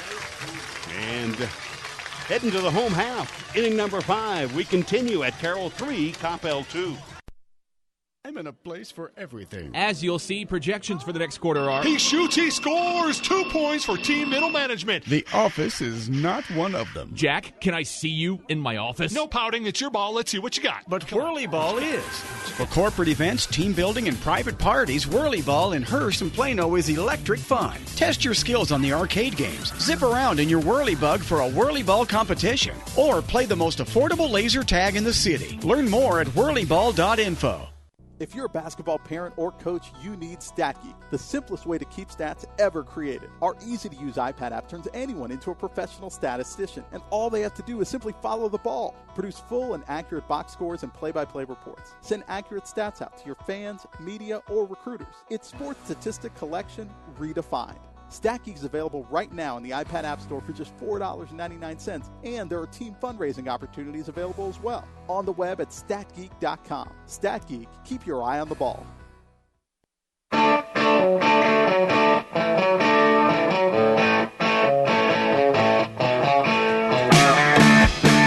half of the fifth inning here from the Eagles Nest, beautiful Prosper, Texas. This half-inning baseball of Carroll Dragon Baseball, brought to you by Classic Silks and Accents, offering fine custom silk florals, window treatments, and accessories for residential and commercial interiors. Proudly serving your customers for 15 years. Call Diana at 817-821-4756. Also bought by the Paragon Design Group, designing incredible custom homes and remodels for over 23 years. Call Robert at 817-946-5933 and let him show you how they serve your residential needs. Pick up the bottom of the lineup card for the homestanding Cowboys. Dress them in white today with Ty Manning. Then we go to the top of the order. We'll see Miles Pascal and Jacob Nesbitt. That's Cole Ramage continue to labor on the mound, and that's ball 2. And Cole kind of looking in and asking that question, where was it? Come on, Blue. Oh, somebody else just said the same thing.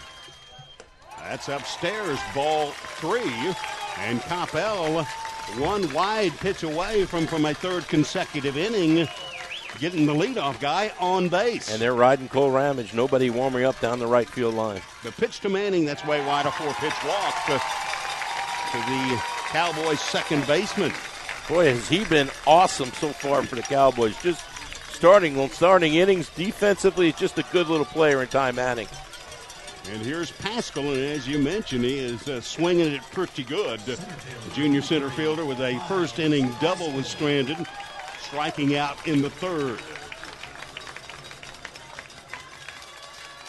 3-2, Dragons over the Cowboys, getting late, bottom of the fifth. But nobody out and a man on in Manning.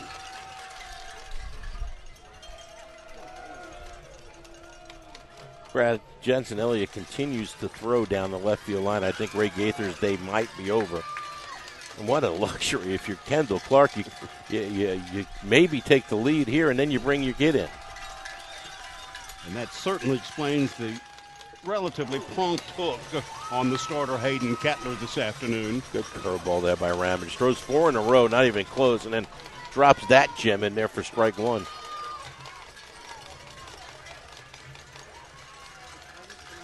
Manning, conservative lead at first. Ramage chases him back.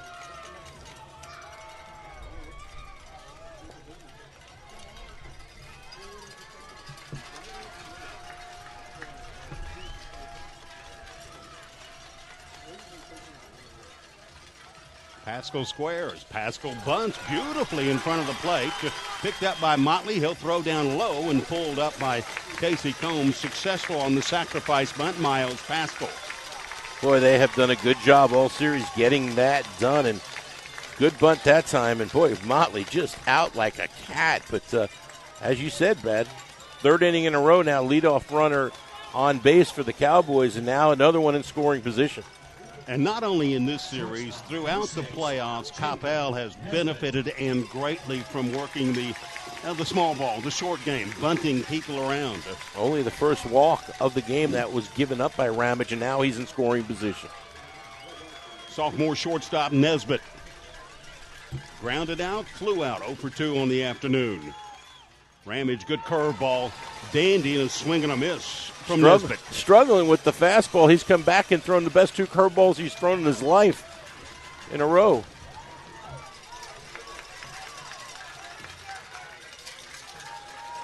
Now, if you're Nesbitt, you don't know what to look for. Cole from the stretch. Kicks, deals another curveball, and another dandy on the yacker. Right there. Pulls the string in no balls and 2 strikes on Jacob Nesbitt. Think he'll throw another one? Either that or I would. The wasted fastball. Maybe a little bit further out of the strike zone, exactly. I wouldn't throw him a fastball. That's curveball, and that's strike 3. And Motley has to make the throw to Combs and successfully does that after digging that one out on a bounce. That's a big old strikeout of Jacob Nesbitt, authored by the sophomore Cole Ramage. 3rd strikeout of the game right there. And I can't think of a bigger one.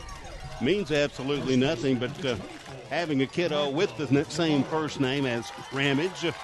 But Cole here, the sophomore hurler, spells it with a K-O-L-E. Don't see many of those. Navarro looks at strike 1 called. Marco with a base hit last trip. Rolled out to the second sacker, Drew Davis, back in the first inning, 1 for 2. Runner in scoring position, Ty Manning at second base. We play in the bottom of the 5th inning.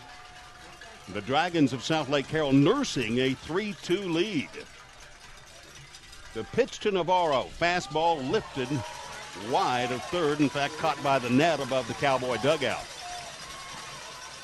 Navarro the battle in that 3-hole for a reason, BD. And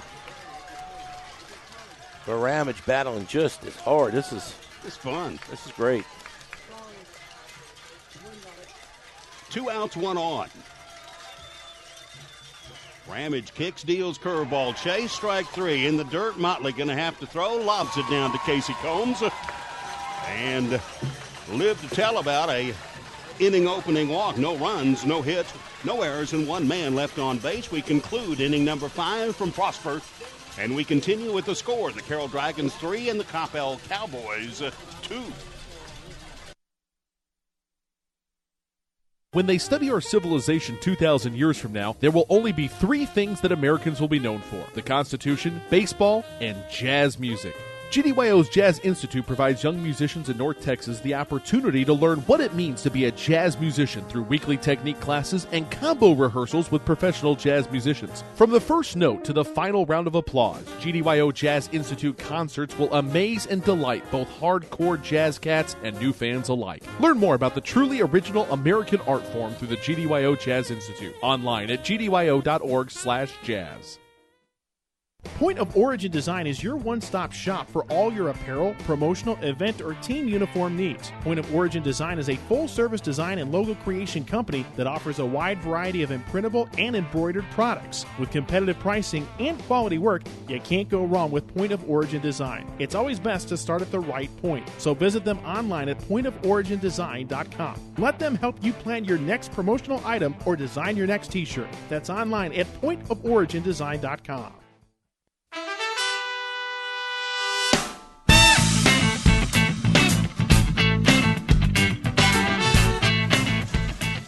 Top half of the 6th inning here at the Eagles Nest. Dragons 3, Cowboys 2. This half inning of Dragon Baseball brought to you by our friends in the barbecue business. That's Meet You Anywhere Barbecue. Go to Meet You Anywhere Barbecue in Grapevine for the best barbecue in North Texas. Online, it's meetyouanywhere.com. That's MEAT, the letter U, anywhere.com. Well, this ought to be a fun way to open inning number 6. Nick Motley working against Ray Gaither. There's the pitch. That's inside, and Motley able to get out of the way of the curveball. Motley with the triple scoring in the second and the 2-run home run in the 3rd inning. He has played a big, big part in all 3 of the Dragons' runs, obviously. In fact, it was Motley, the last hitter that Hayden Kettler faced. Kettler's line on the game, we never gave it to you folks. 2 innings, 2 2/3 innings pitched. 3 hits, 5 strikeouts, 2 walks, 3 runs, all of them earned.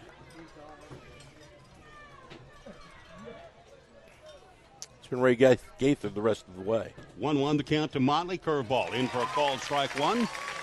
The matinee broadcast of Texas playoff baseball featuring the Dragons, the Cowboys, brought to you in part by Dr. Melissa Rosas.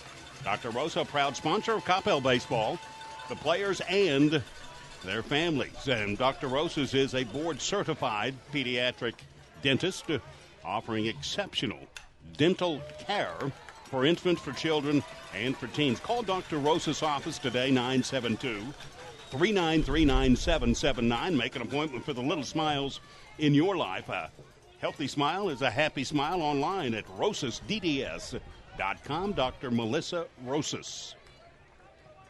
1-2 the count. There's the pitch on the ground, left side foul. Little tapper down the line.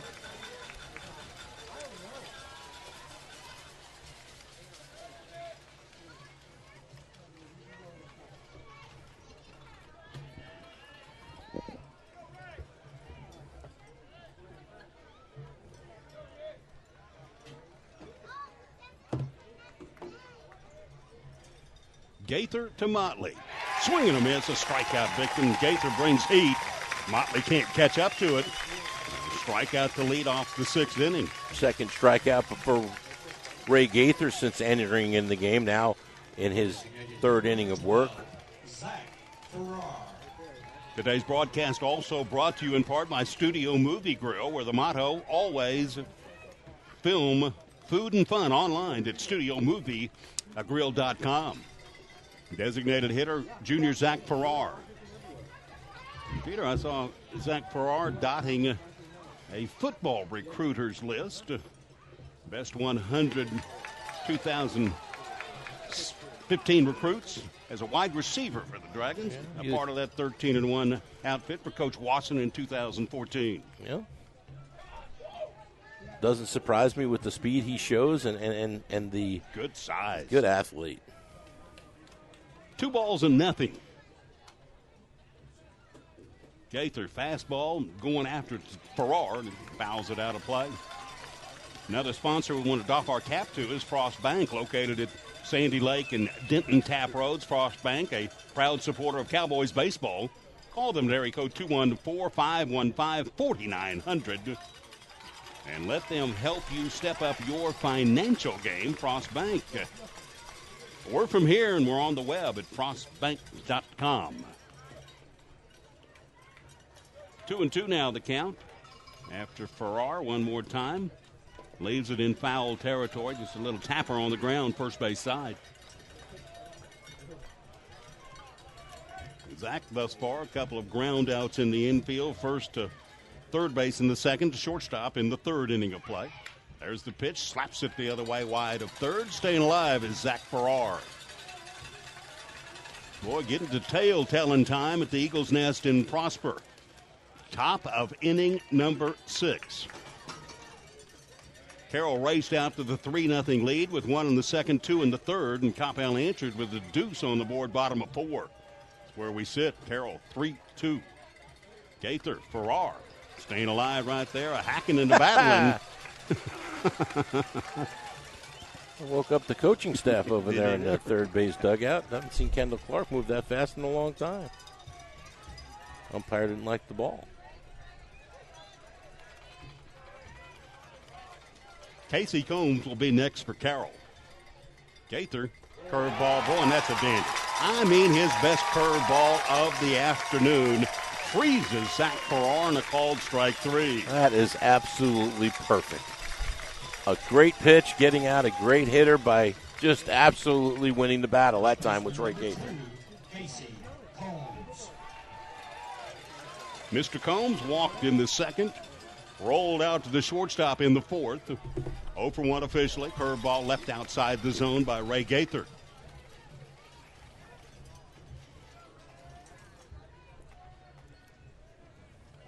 The Thursday night highlighted by the 17 strikeouts authored by Carroll Jr. right-hander Matthew Cantorino. Last night was just flat-out fun. A pitcher's duel extraordinaire won by Coppell 1-0. And this afternoon we've had a little of this and a little of that. Power hitting off the bat of Nick Motley. That's called strike. 2 balls and the strike. And then Coppell answering in big fashion with a single, a double, and another single. And they played it a pair in the bottom of the fourth. Gaither curveball, and Combs won't bite. It goes 3-1 to Casey. Very solid defensively. The Cowboys featuring Austin Gross at third, Jacob Nesbitt, the sophomore shortstop. Ty Manning's a junior playing second base. Marco Navarro, a junior, playing first base.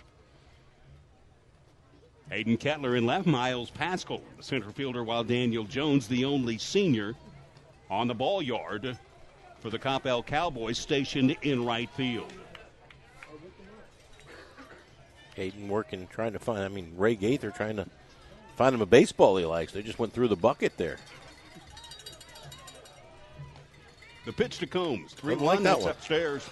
And reaching with a couple out here in the top of the fifth.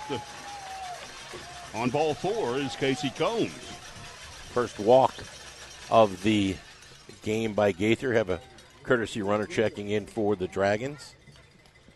See if we can get a number. That's not a normal straight number. Stephen Billington. Stephen Billington, who we've seen a couple times this year. Number 1. Yeah, as the shortstop. As a courtesy runner. And interestingly, Billington, a part of that real rarity, triplets with a brother and a sister.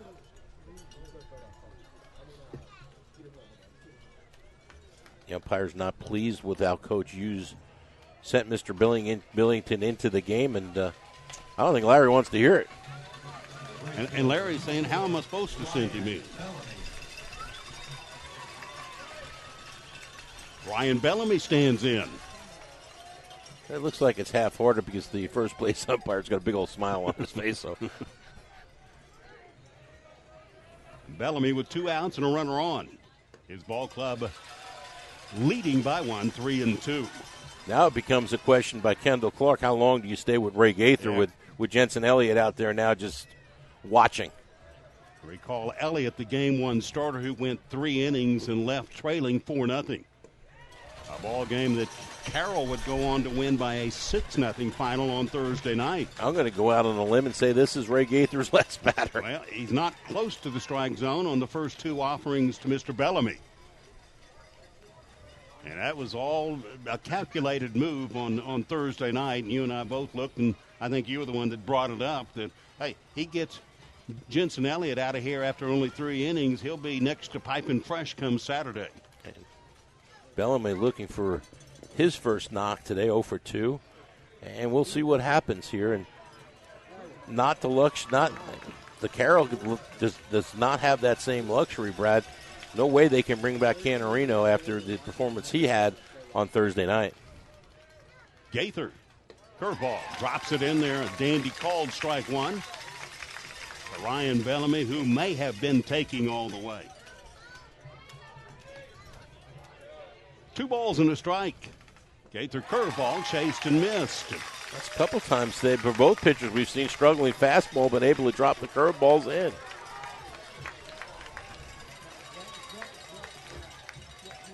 Two and 2.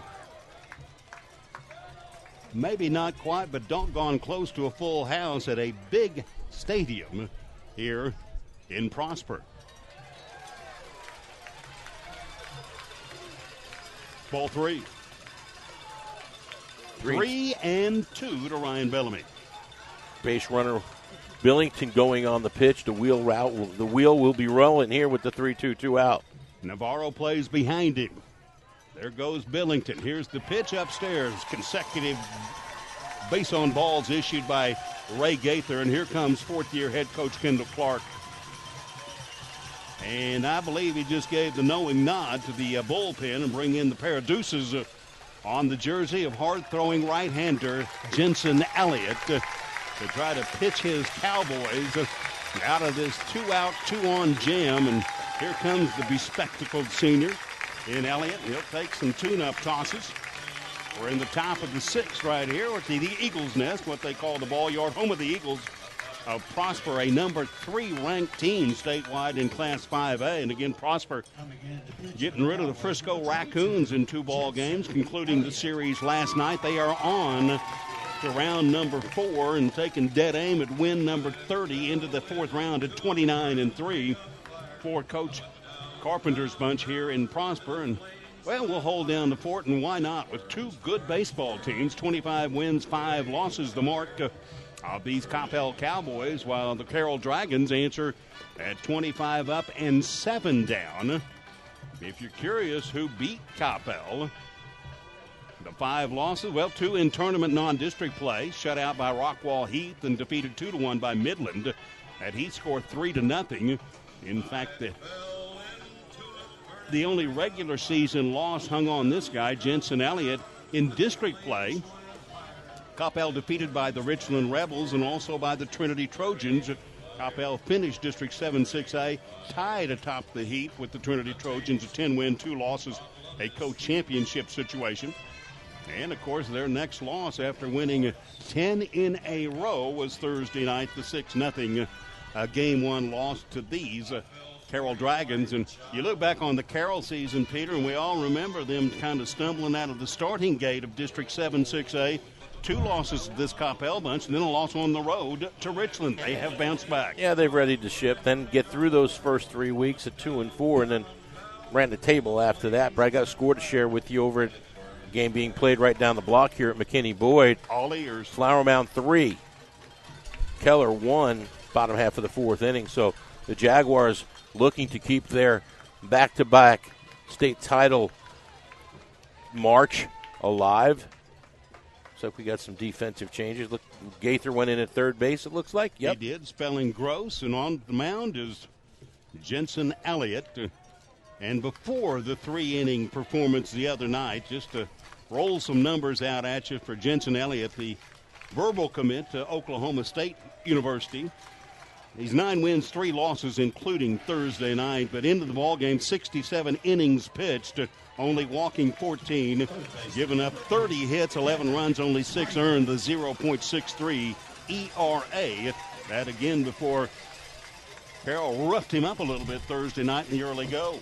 Here's the hero for the Dragons so far the last couple of days. Here's Kevin Kramer, 2 for 2 on the night. Drove in a run with a second-inning single, followed that with a base hit, was left stranded in the 4th. And Kendall Clark's got a question about his lineup, I think. So Elliott's in the pitch. He put Gaither over at third base, and this is probably just a lineup situation because Gaither went in the game, and I'm not sure if he lost his DH then. No. Becerra batted. I don't know. Now, we'll watch this thing unfold, but Pete, I'm glad you're riding shotgun today because you spent so many years dressed in blue, listening to the folks heckle you and say, come on, blue, come on, blue. That's what I thought. He's got to take Gaither out because Gaither went in, and Gross is going to – you can't do that. Good try, Kendall. Out you go. Thanks again for showing up, Pete. Just there's no way to put him back in the game without – Nice try, Kendall. It is Austin Gross, the sophomore, back down there, Here hugging the Larry. hot corner. Larry wants to know what in the world's going on around here. Yell at me for put a courtesy runner in, you can't keep your scorecard. No shortage of diamond drama here from Prosper. Meanwhile, Jensen Elliott just wants to throw a pitch. With an airtight ball game in the bottom of the 5th inning. And let's not not the 6th inning, 3-2 our count. And Dragons let's not by forget 1. there's a monsoon about an hour away. There you go. What else do you want to talk about? Well, we could talk about the sun, and we have seen not many shadows. It has played peekaboo and more boo than peek all afternoon. We had wet stuff earlier. That has since subsided and gone away. Ray Gaither goes 3 strong innings. Those runners on base are his responsibility. Mr. Elliott to work to Kevin Kramer. Right-hand hitting third baseman with 2 outs and 2 ons, a curveball dandy. Catches the outside corner, called strike 1. Well, when all you hear about is how hard he throws, he comes out and he throws a curveball on the paint for strike 1. That's why he's Jensen Elliott. There's another curveball, but this one left wide and backhanded by catcher Cole Solomon. 1-1 the count to Kramer. Big at-bat here for Kevin Kramer. Big at-bat here for Elliott from the stretch. There's the heater on the edge, called strike 2. Got the call there on the outside corner, and Now you're in defense mode if you're in Kramer, and now you throw that curveball again if you're Elliott. A couple aboard, both reached via the base on balls. And Elliott unable to find the mark, 2-2. Now the count to the highly competitive Kevin Kramer. That's a good way to put it.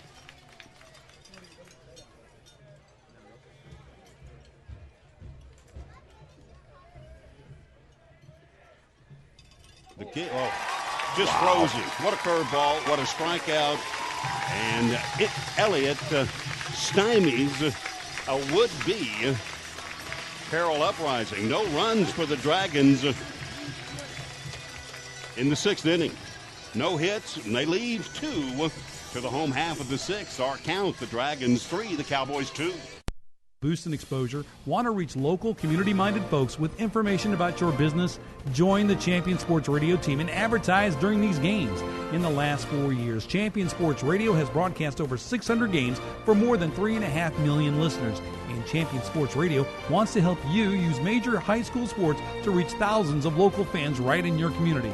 It's also a way for your business to give back to the community by helping all these well-deserving student-athletes get some recognition for their accomplishments. The cost simply can't be beat for the effect it will have. You get a lot of bang for your buck, and best of all, it provides an opportunity for the best advertisement of all, word of mouth. To secure your prime commercial spot during the broadcast, contact Thomas Lee at Champion Sports Radio by phone at 972-741-0334. That's 972-741-0334 or online at championsportsradio.com. Champion Sports Radio, your home for championship broadcast.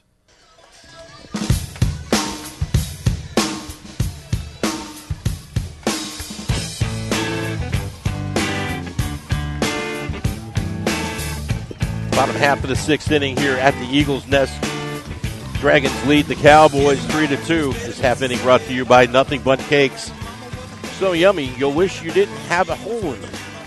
Stop by the location at South Lake Town Square or call them at 817-416-6228. And I don't know about you, Brad, but I could use one right now. Yes, sir, right there with you.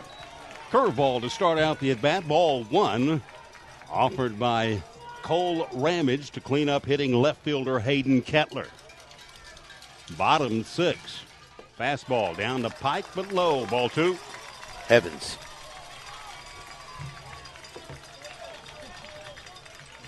Not quite sure where that was.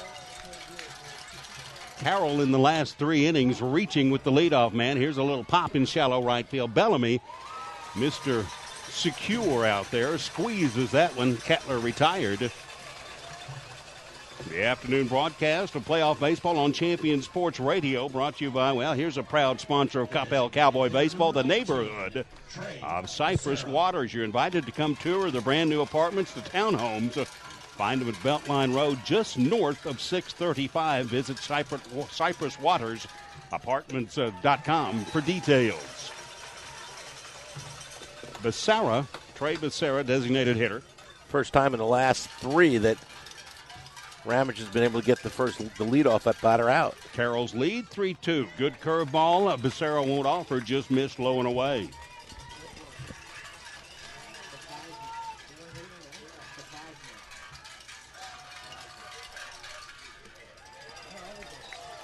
Mr. Nielsen, I could join you with the Jersey Mike sub. Supporting Coppell Cowboy Baseball. Jersey Mike's always freshly sliced. Love Jersey Mike's. One of my stop downs, but I'm promising you, I'm eating dinner tonight with something on a plate. In the air one more time, a running catch by Bellamy. What was that magic last night? Ryan Bellamy digging into that corner and pulling extra bases away from the Coppell Cowboys in the 1-0 ball game. I'm about done with eating out of a wrapper. But you're right, it was a great play by Bellamy. 2 out. And not quickly. Bad right there by Bellamy. Racing to the line, snagged Becerra's fly ball. That one ticked the inside jersey of Austin Gross, and Coppell with the tying run aboard on the hit by pitch. Didn't look like he tried very hard to get out of the way. That's a judgment call by our umpire, and saw it this morning in the Big 12 championship. A kid from Texas standing in the box, got hit in the knee. Umpire said, no, you didn't move. He's standing in the box. Where's he going to go? This guy, I mean, it's such a judgment call. And the at-bat continues. Oh, and he grounded out, sure. Here's Daniel Jones, again the only upperclassman on the field today for Coppell, the right fielder. Curveball by Ramage offered wide and away. And low. Ball one. Bottom six. Boy, it got late early today. Sun just trying to slide out a little bit, brightening things up a little bit here in Prosper. Fastball down low, smothered by Motley, but too low for Daniel Jones. That's ball two. Saw a pinch runner for Gross earlier in Garber, and I realize for sure that was a slowing tactic by Coach Clark. No courtesy runner now. 2-0. The pitch to Jones down Main Street, called strike one. Poor Austin Gross. He's been pulled out of the game for a courtesy runner. Coach Clark had to take him out of the game last inning and wasn't able to. Meanwhile, he works himself on base by getting hit by a pitch and singled his last time out, having a nice game. On a yo-yo and still surviving and making hay. Ramage, good curveball. That is strike two, as offering on a weak check swing was Daniel Jones. Jones struck out in the second, drove in a Cowboy run, grounding out to shortstop in the fourth inning. The Carroll fans starting to rise now and knowing the importance of this 2-2 pitch. Sophomore Cole Ramage from the belt. Kicks and deals. Curveball. Checking the swing is Daniel Jones, and he does that to stay alive as the curveball falls out of the strike zone. Out of the zone, but how do you not swing? My goodness. 3-2, the runner's going to be moving. That will be Austin Gross from first base. Payoff pitch to Jones. Fastball ripped way wide third base, but I mean, he got a barrel on it in a hurry. The quick hands of Daniel Jones just turning around the Cole Ramage fastball. Ramage tried to come inside that time, and boy, did might not want to do that again. Daniel Jones open up, put a dent in the field house down the left field line. One more time, a payoff pitch, 3-2. Ramage curveball check swing, and that is strike three. And Ramage out of the inning after giving up the 2-out hit by pitch. No runs, no hits, no errors, one Cowboy left aboard. Well, we've put 6 in the books from Prosper, and we continue into the 7th inning with our score Carroll 3 and Coppell 2. News about the teams you care about and know when your favorite games are on the air thanks to Champion Sports Radio social media. Either follow @Champion Sports on Twitter or like our Facebook page at facebook.com/Champion Sports Radio, and you will know what time your game starts, who was named Player of the Week, or what your school's alumni are doing in college. That's on Twitter @Champion Sports and facebook.com/Champion Sports Radio. Your home for championship social media. In Command Broadcasting, a sports TV broadcasting and marketing company. In Command Broadcasting provides a wide array of turnkey video production and streaming services. In Command services include filming of sporting events, season highlights, school graduations, corporate infomercials, and documentaries. In Command streams your sporting event or company function over the internet live or on demand. Call 972-851-7888 to raise the energy of your next event. In Command Broadcasting, 972-851-7888.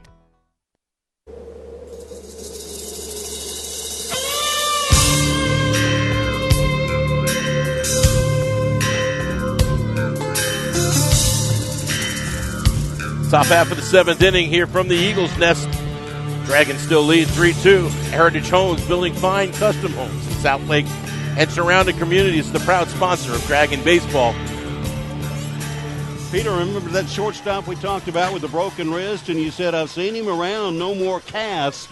Well, we see him here as a pinch hitter to lead off the top of the 7th inning. Here's Junior Hudson Sanchez.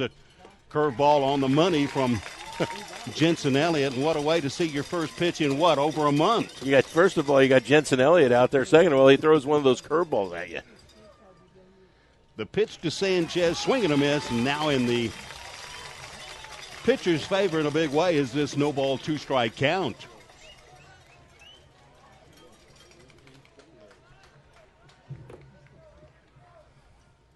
The pitch from Elliott, and there's the morning, noon, and nighty-night night. 3-pitch K on the pinch hitting Hudson Sanchez. 2 batters faced by Jensen Elliott, 2 strikeouts. Go to the top of the order here in the top of the 7th inning and pick up the Dean of the D's, Drew Davis. Has been nothing short of magic defensively at second base and has hit the ball pretty doggone well with an average at .335 on the year. Now 2 for 11 on the series. Brad 0 for 3 tonight, came in 2 for 8, and really due for a base hit here is Drew Davis. 1 out, bases empty. Jensen Elliott dealing out there from 60 feet and 6 inches away.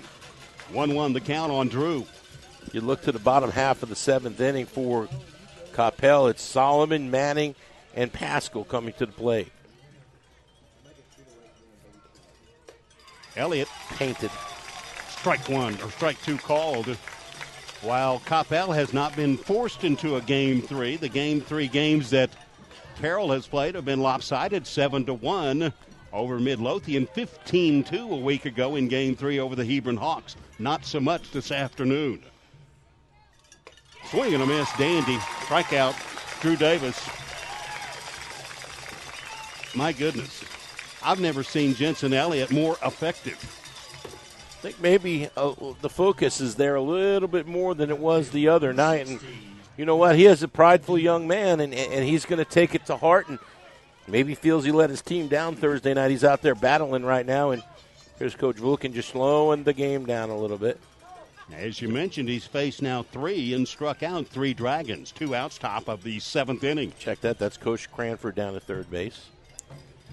Ross Cadena, the youngsters, cracked this lineup. A sophomore in left field for the Carroll Dragons. 0 for 3 on the afternoon. Fastball swatted away. First base side. Foul ball. Strike 1.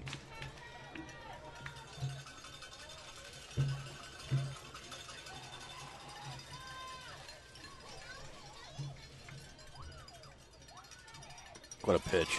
It's not fair. Don't know. I can't add anything to that, Pete. Thanks. I'm telling you. Again, it's one of those times just shush, right? What a pitch. 0-2. Up high.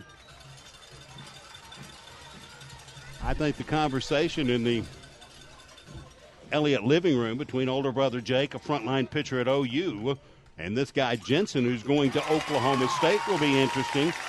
Well, no scoop here. Striking out the side in the 7th. Elliott fans Ross Cadena. 1, 2, 3 go the Dragons. We go to the, home half the 7th. Last hacks for the Coppell Cowboys. Got to score at least 1. Middle of 7, our score. Carroll 3, Coppell 2. Can be fixed, but many of us don't know we have a problem until it's too late. On April 2, 2009, Zachary Schraw, a 16-year-old sophomore offensive lineman, died of sudden cardiac arrest, the #1 cause of death among student athletes. Like so many SCA victims, Zach had no heart issues, nor did anyone in his family. If Zach had an echocardiogram, he might have been able to avoid suffering a condition that takes 10,000 of our youth each year. In his memory, Living for Zachary was formed to try and prevent SCA from taking the lives of youth everywhere. Join in the fight today and stop the silent killer of SCA by scheduling your young athlete for an echocardiogram, a procedure that can detect any heart issue with 99% accuracy. For more information, visit www.livingforzachary.org. That's living4zachary.org, and let your heart be heard.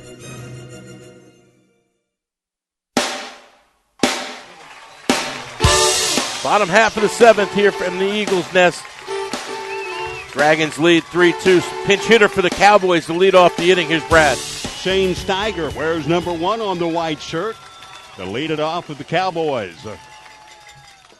Curveball called strike 1. Hitch 'em up your britches. Time in Prosper for these ball clubs trying to fight their way to a round 4 berth. Carroll the lead 3-2 to the bottom of the 7th. Strike 1 called on Steiger. Fastball, strike 2 down the middle of the heart of the plate. And Little number 13, the Carroll sophomore in Cole Ramage, dealing at the moment. Little but big-hearted. The 0-2 pitch down in the dirt. Motley blocks up. It's ball one. The afternoon's broadcast on Champion Sports Radio has been brought to you in part by Steele Dental Specialties, specializing in pediatric dental care, oral surgery in Coppell for more than 13 years. Doctors Darrell and Linda Steele offering a wide range of services. Here's the pitch. Curveball on the ground with the second baseman, Drew Davis. Fields cleanly, fires bullseye, out number one. Dropped on the transfer after the out recorded. Steiger grounding out Davis to Combs and out number one. That is a huge out for young Mr. Ramage out there on the mound. You always want to get that leadoff batter, especially when you're up a run. Last thing you want to do is give them that opportunity. One out now here in the bottom half of the seventh. And here's, guy, if you had to give an MVP for Coppell, it's this young man right here. Good player. Junior second baseman Ty Manning. Well, here's Ramage, a deep breath, a kick and a deal over the top. Fastball called strike one. Broadcast also brought to you in part by Elite Care Emergency Room, a proud sponsor of Coppell Cowboy Baseball, open 24/7, and they'll take care of all the emergency needs. Swing and a foul ball located at 720 North Denton Tap Road, just in front of Market Street. Elite Emergency Care. Came in with the curveball there. Visit them online at EliteCareEmergency.com. 0-2, the count to Manning. Here's Ramage. Curveball, swing and a miss. Motley digs it out, throws down to Combs to complete the strikeout and punctuate out number two. And the Carroll Dragons leading by 1, 3-2, 1 out away from round four. What a nice pitch there. Throws the curveball that falls off the table for the second out, but he's not out of it yet. Here's Miles Pascal, and he's going to battle. Go to the top of the order with Pascal and Nesbitt and all those friends. That's why it was so important for him to get the first two, because here's the top of the lineup. These Cowboys will not go away. It's just not in their nature. Plays center field. He's a junior in Miles Pascal. A double in the first, struck out in the third. Sacrifice bunt in the fifth inning. Curveball in the air, right side, out of play, twisting, foul. Wow. Well, you mentioned something about old number 13 out there in the gray breeches covered by the green jersey. And that is sophomore Cole Ramage, and you said the big heart, and he does carry the big Valentine out there to the rubber. Up on the count, no balls and one strike. Ramage delivers to Pascal. Fastball line to foul first base way. And a pitcher's count in 0-2 to Pascal. One strike away are the Carroll Dragons.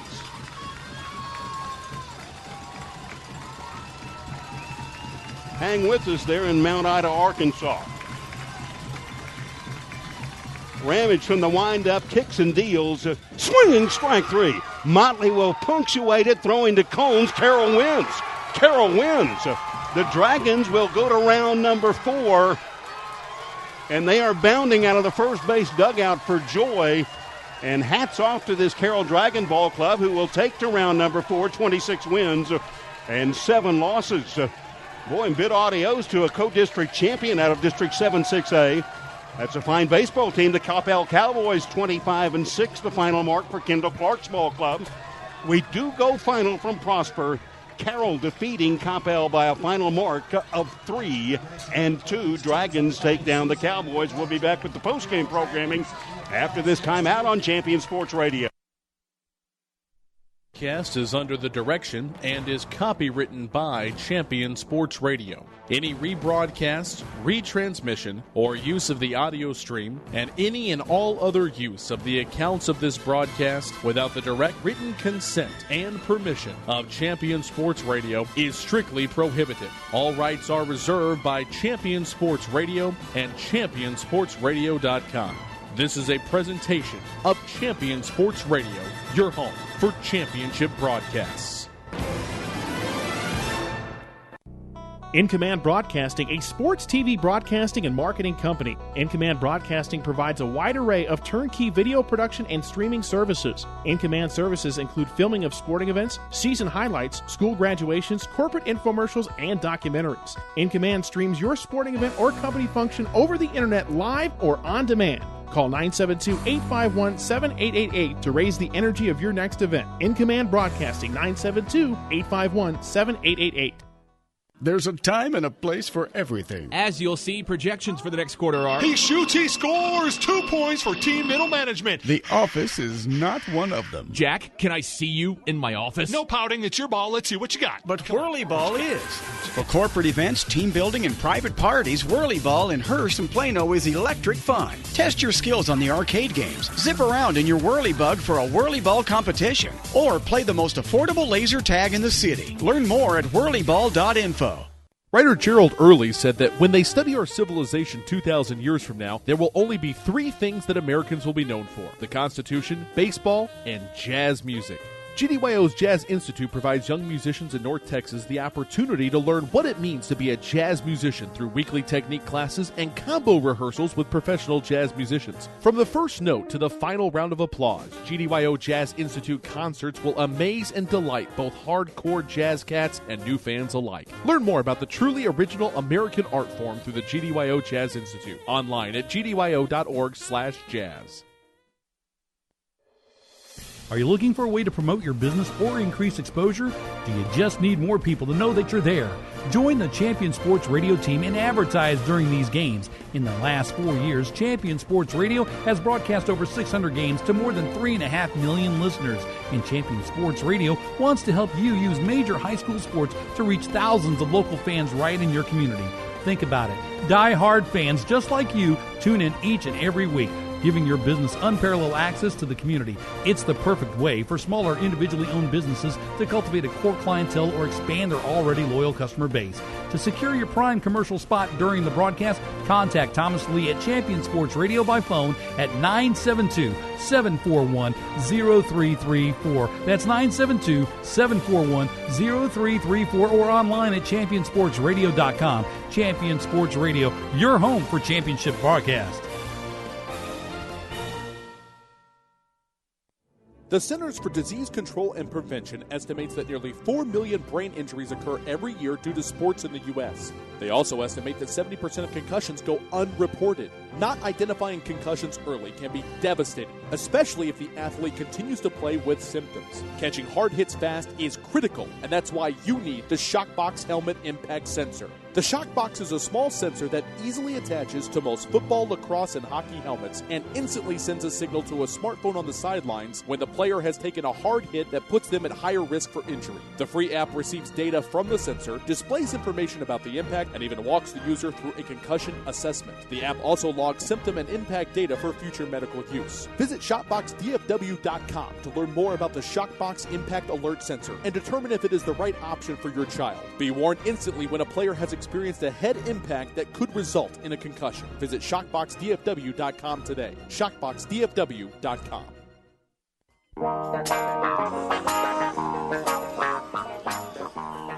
Back at the Eagles' Nest here in Prosper, it's after the Carroll Dragons 3, the Coppell Cowboys 2.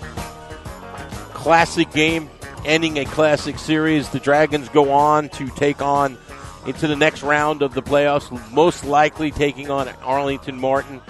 We'll have all the details for that on our Champion Sports Radio website, as well as Twitter site, and also you can check with the Southlake Carroll website. Brad Denton's down on the field waiting on Larry Hughes, having a meeting with his team after that game, and it's a very, very emotional scene down the right field line. And while we wait for them guys to get, while Coach to get done talking to his kids, I'll go through the line, the box scores here. First for Coppell, leadoff batter Miles Pascal on the day goes 1-for-3 with a sacrifice bunt, leadoff double in the game. Jacob Nesbitt, the shortstop, 0-for-2. He also had a sacrifice back in the first inning. Marco Novero, 1-for-3, scored a run in the fourth inning after a single in the fourth. Hayden Kettler, 1 for 1 for 4, also scored a run. He had a double in that big 4-run inning for Coppell. Trey Becerra 0 for 3. Austin Gross had an RBI single in the 4th inning, ended up going 1 for 2, and then also reached base after being hit by a pitch. Daniel Jones 0 for 3 in the game. Jones also with an RBI in that 4th inning. Cole Solomon on the game, 0 for 1, reached base by being hit by a pitch and struck out. Shane Steiger got an at-bat in the 7th inning, grounded out to the second baseman. And Ty Manning, the very, very talented second baseman, 0 for 2 in the game, did reach via walk in the 6th inning. For your Dragons, the pitching. So let's go through the pitching line for Coppell. Hayden Kettler goes 2 2/3, gives up 3 hits, 5 strikeouts, 2 walks, 3 runs, all of them there. And Ray Gaither came in for 3 innings, was just absolutely solid. 3 strikeouts, walked 2. Jensen Elliott came in and pitched an inning in the 3rd, struck out 4 in his time on the mound. And it all starts and stops with the right-hander for the Carroll Dragons, Cole Ramage. Complete game, gives up the 2 runs. Looks like Brad Denton's finally caught up with Larry Hughes. Let's go down the field and see what these gentlemen have to say.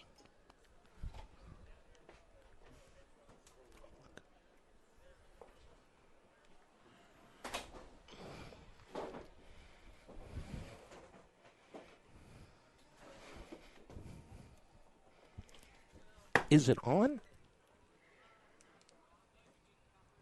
I mean, they're so tough to beat. They've got all those good arms. You know, it's a great feeling when you beat the best. You know, teams around, and especially with those kinds of pitchers, college-type pitchers. And, you know, our guys just go out there and compete. Can't say enough about Cole Ramage, the sophomore, does it again for us. And I just couldn't be happier for our guys. Larry, reflected on this back-to-back year. You've advanced to round number 4 in the playoffs, but this is something that, it never will get old. No, I mean, you know, and what we've sort of been through with injuries this year, and now, you know, with our shortstop out, Hudson Sanchez, and our guys have just filled in and stepped up, you know, really well and played well, and, you know, not having really our number 1 pitcher for the year. You know, they've really stepped up in their team. And I remember early on, you said, hey, I don't know how good we'll be, but I love this group of kids. A wonderful group of young athletes. Larry, let's talk for a second about Ramage. And we ended up there just almost calling him Valentine because he plays with such a big one. He does. Play with a lot of heart. You know, I mean, you know, and what's funny is, you know, this is a guy that, you know, he had a good freshman season last year. Knew he had a good arm, you know, was good. We had several good ones, though. And, you know, watched him a few times in some of the summer games that he came to, and I thought, wow, he's pretty good. Then I watched him in the fall on the JV games on Saturday morning, watched him pitch, and I go, he's pretty good. He might be able to move up a little bit. And so we let him pitch on some Tuesday nights on the varsity in the fall, and he really did well. And so from that alone, just watching that progression, I mean, I felt like, you know, he had a really good chance, you know, to pitch for us. And I didn't know how much, though. And as a sophomore, you don't want to pull a guy up unless he has a real good chance of getting some work and action in. And he just moved up the ladder. And, you know, with Leaper out all year with his Tommy John surgery, he just filled in for us. And all 3 of those guys just did tremendous, and we wouldn't be where we are without them. There's one kiddo that Pete and I just keep referring to as maybe the heart and the soul of this team, and he played third base today, Kevin Kramer. You know, we had a coaching meeting this morning before we left, and I knew, you know, we'd been planning some at third because he's such a competitor, such a winner.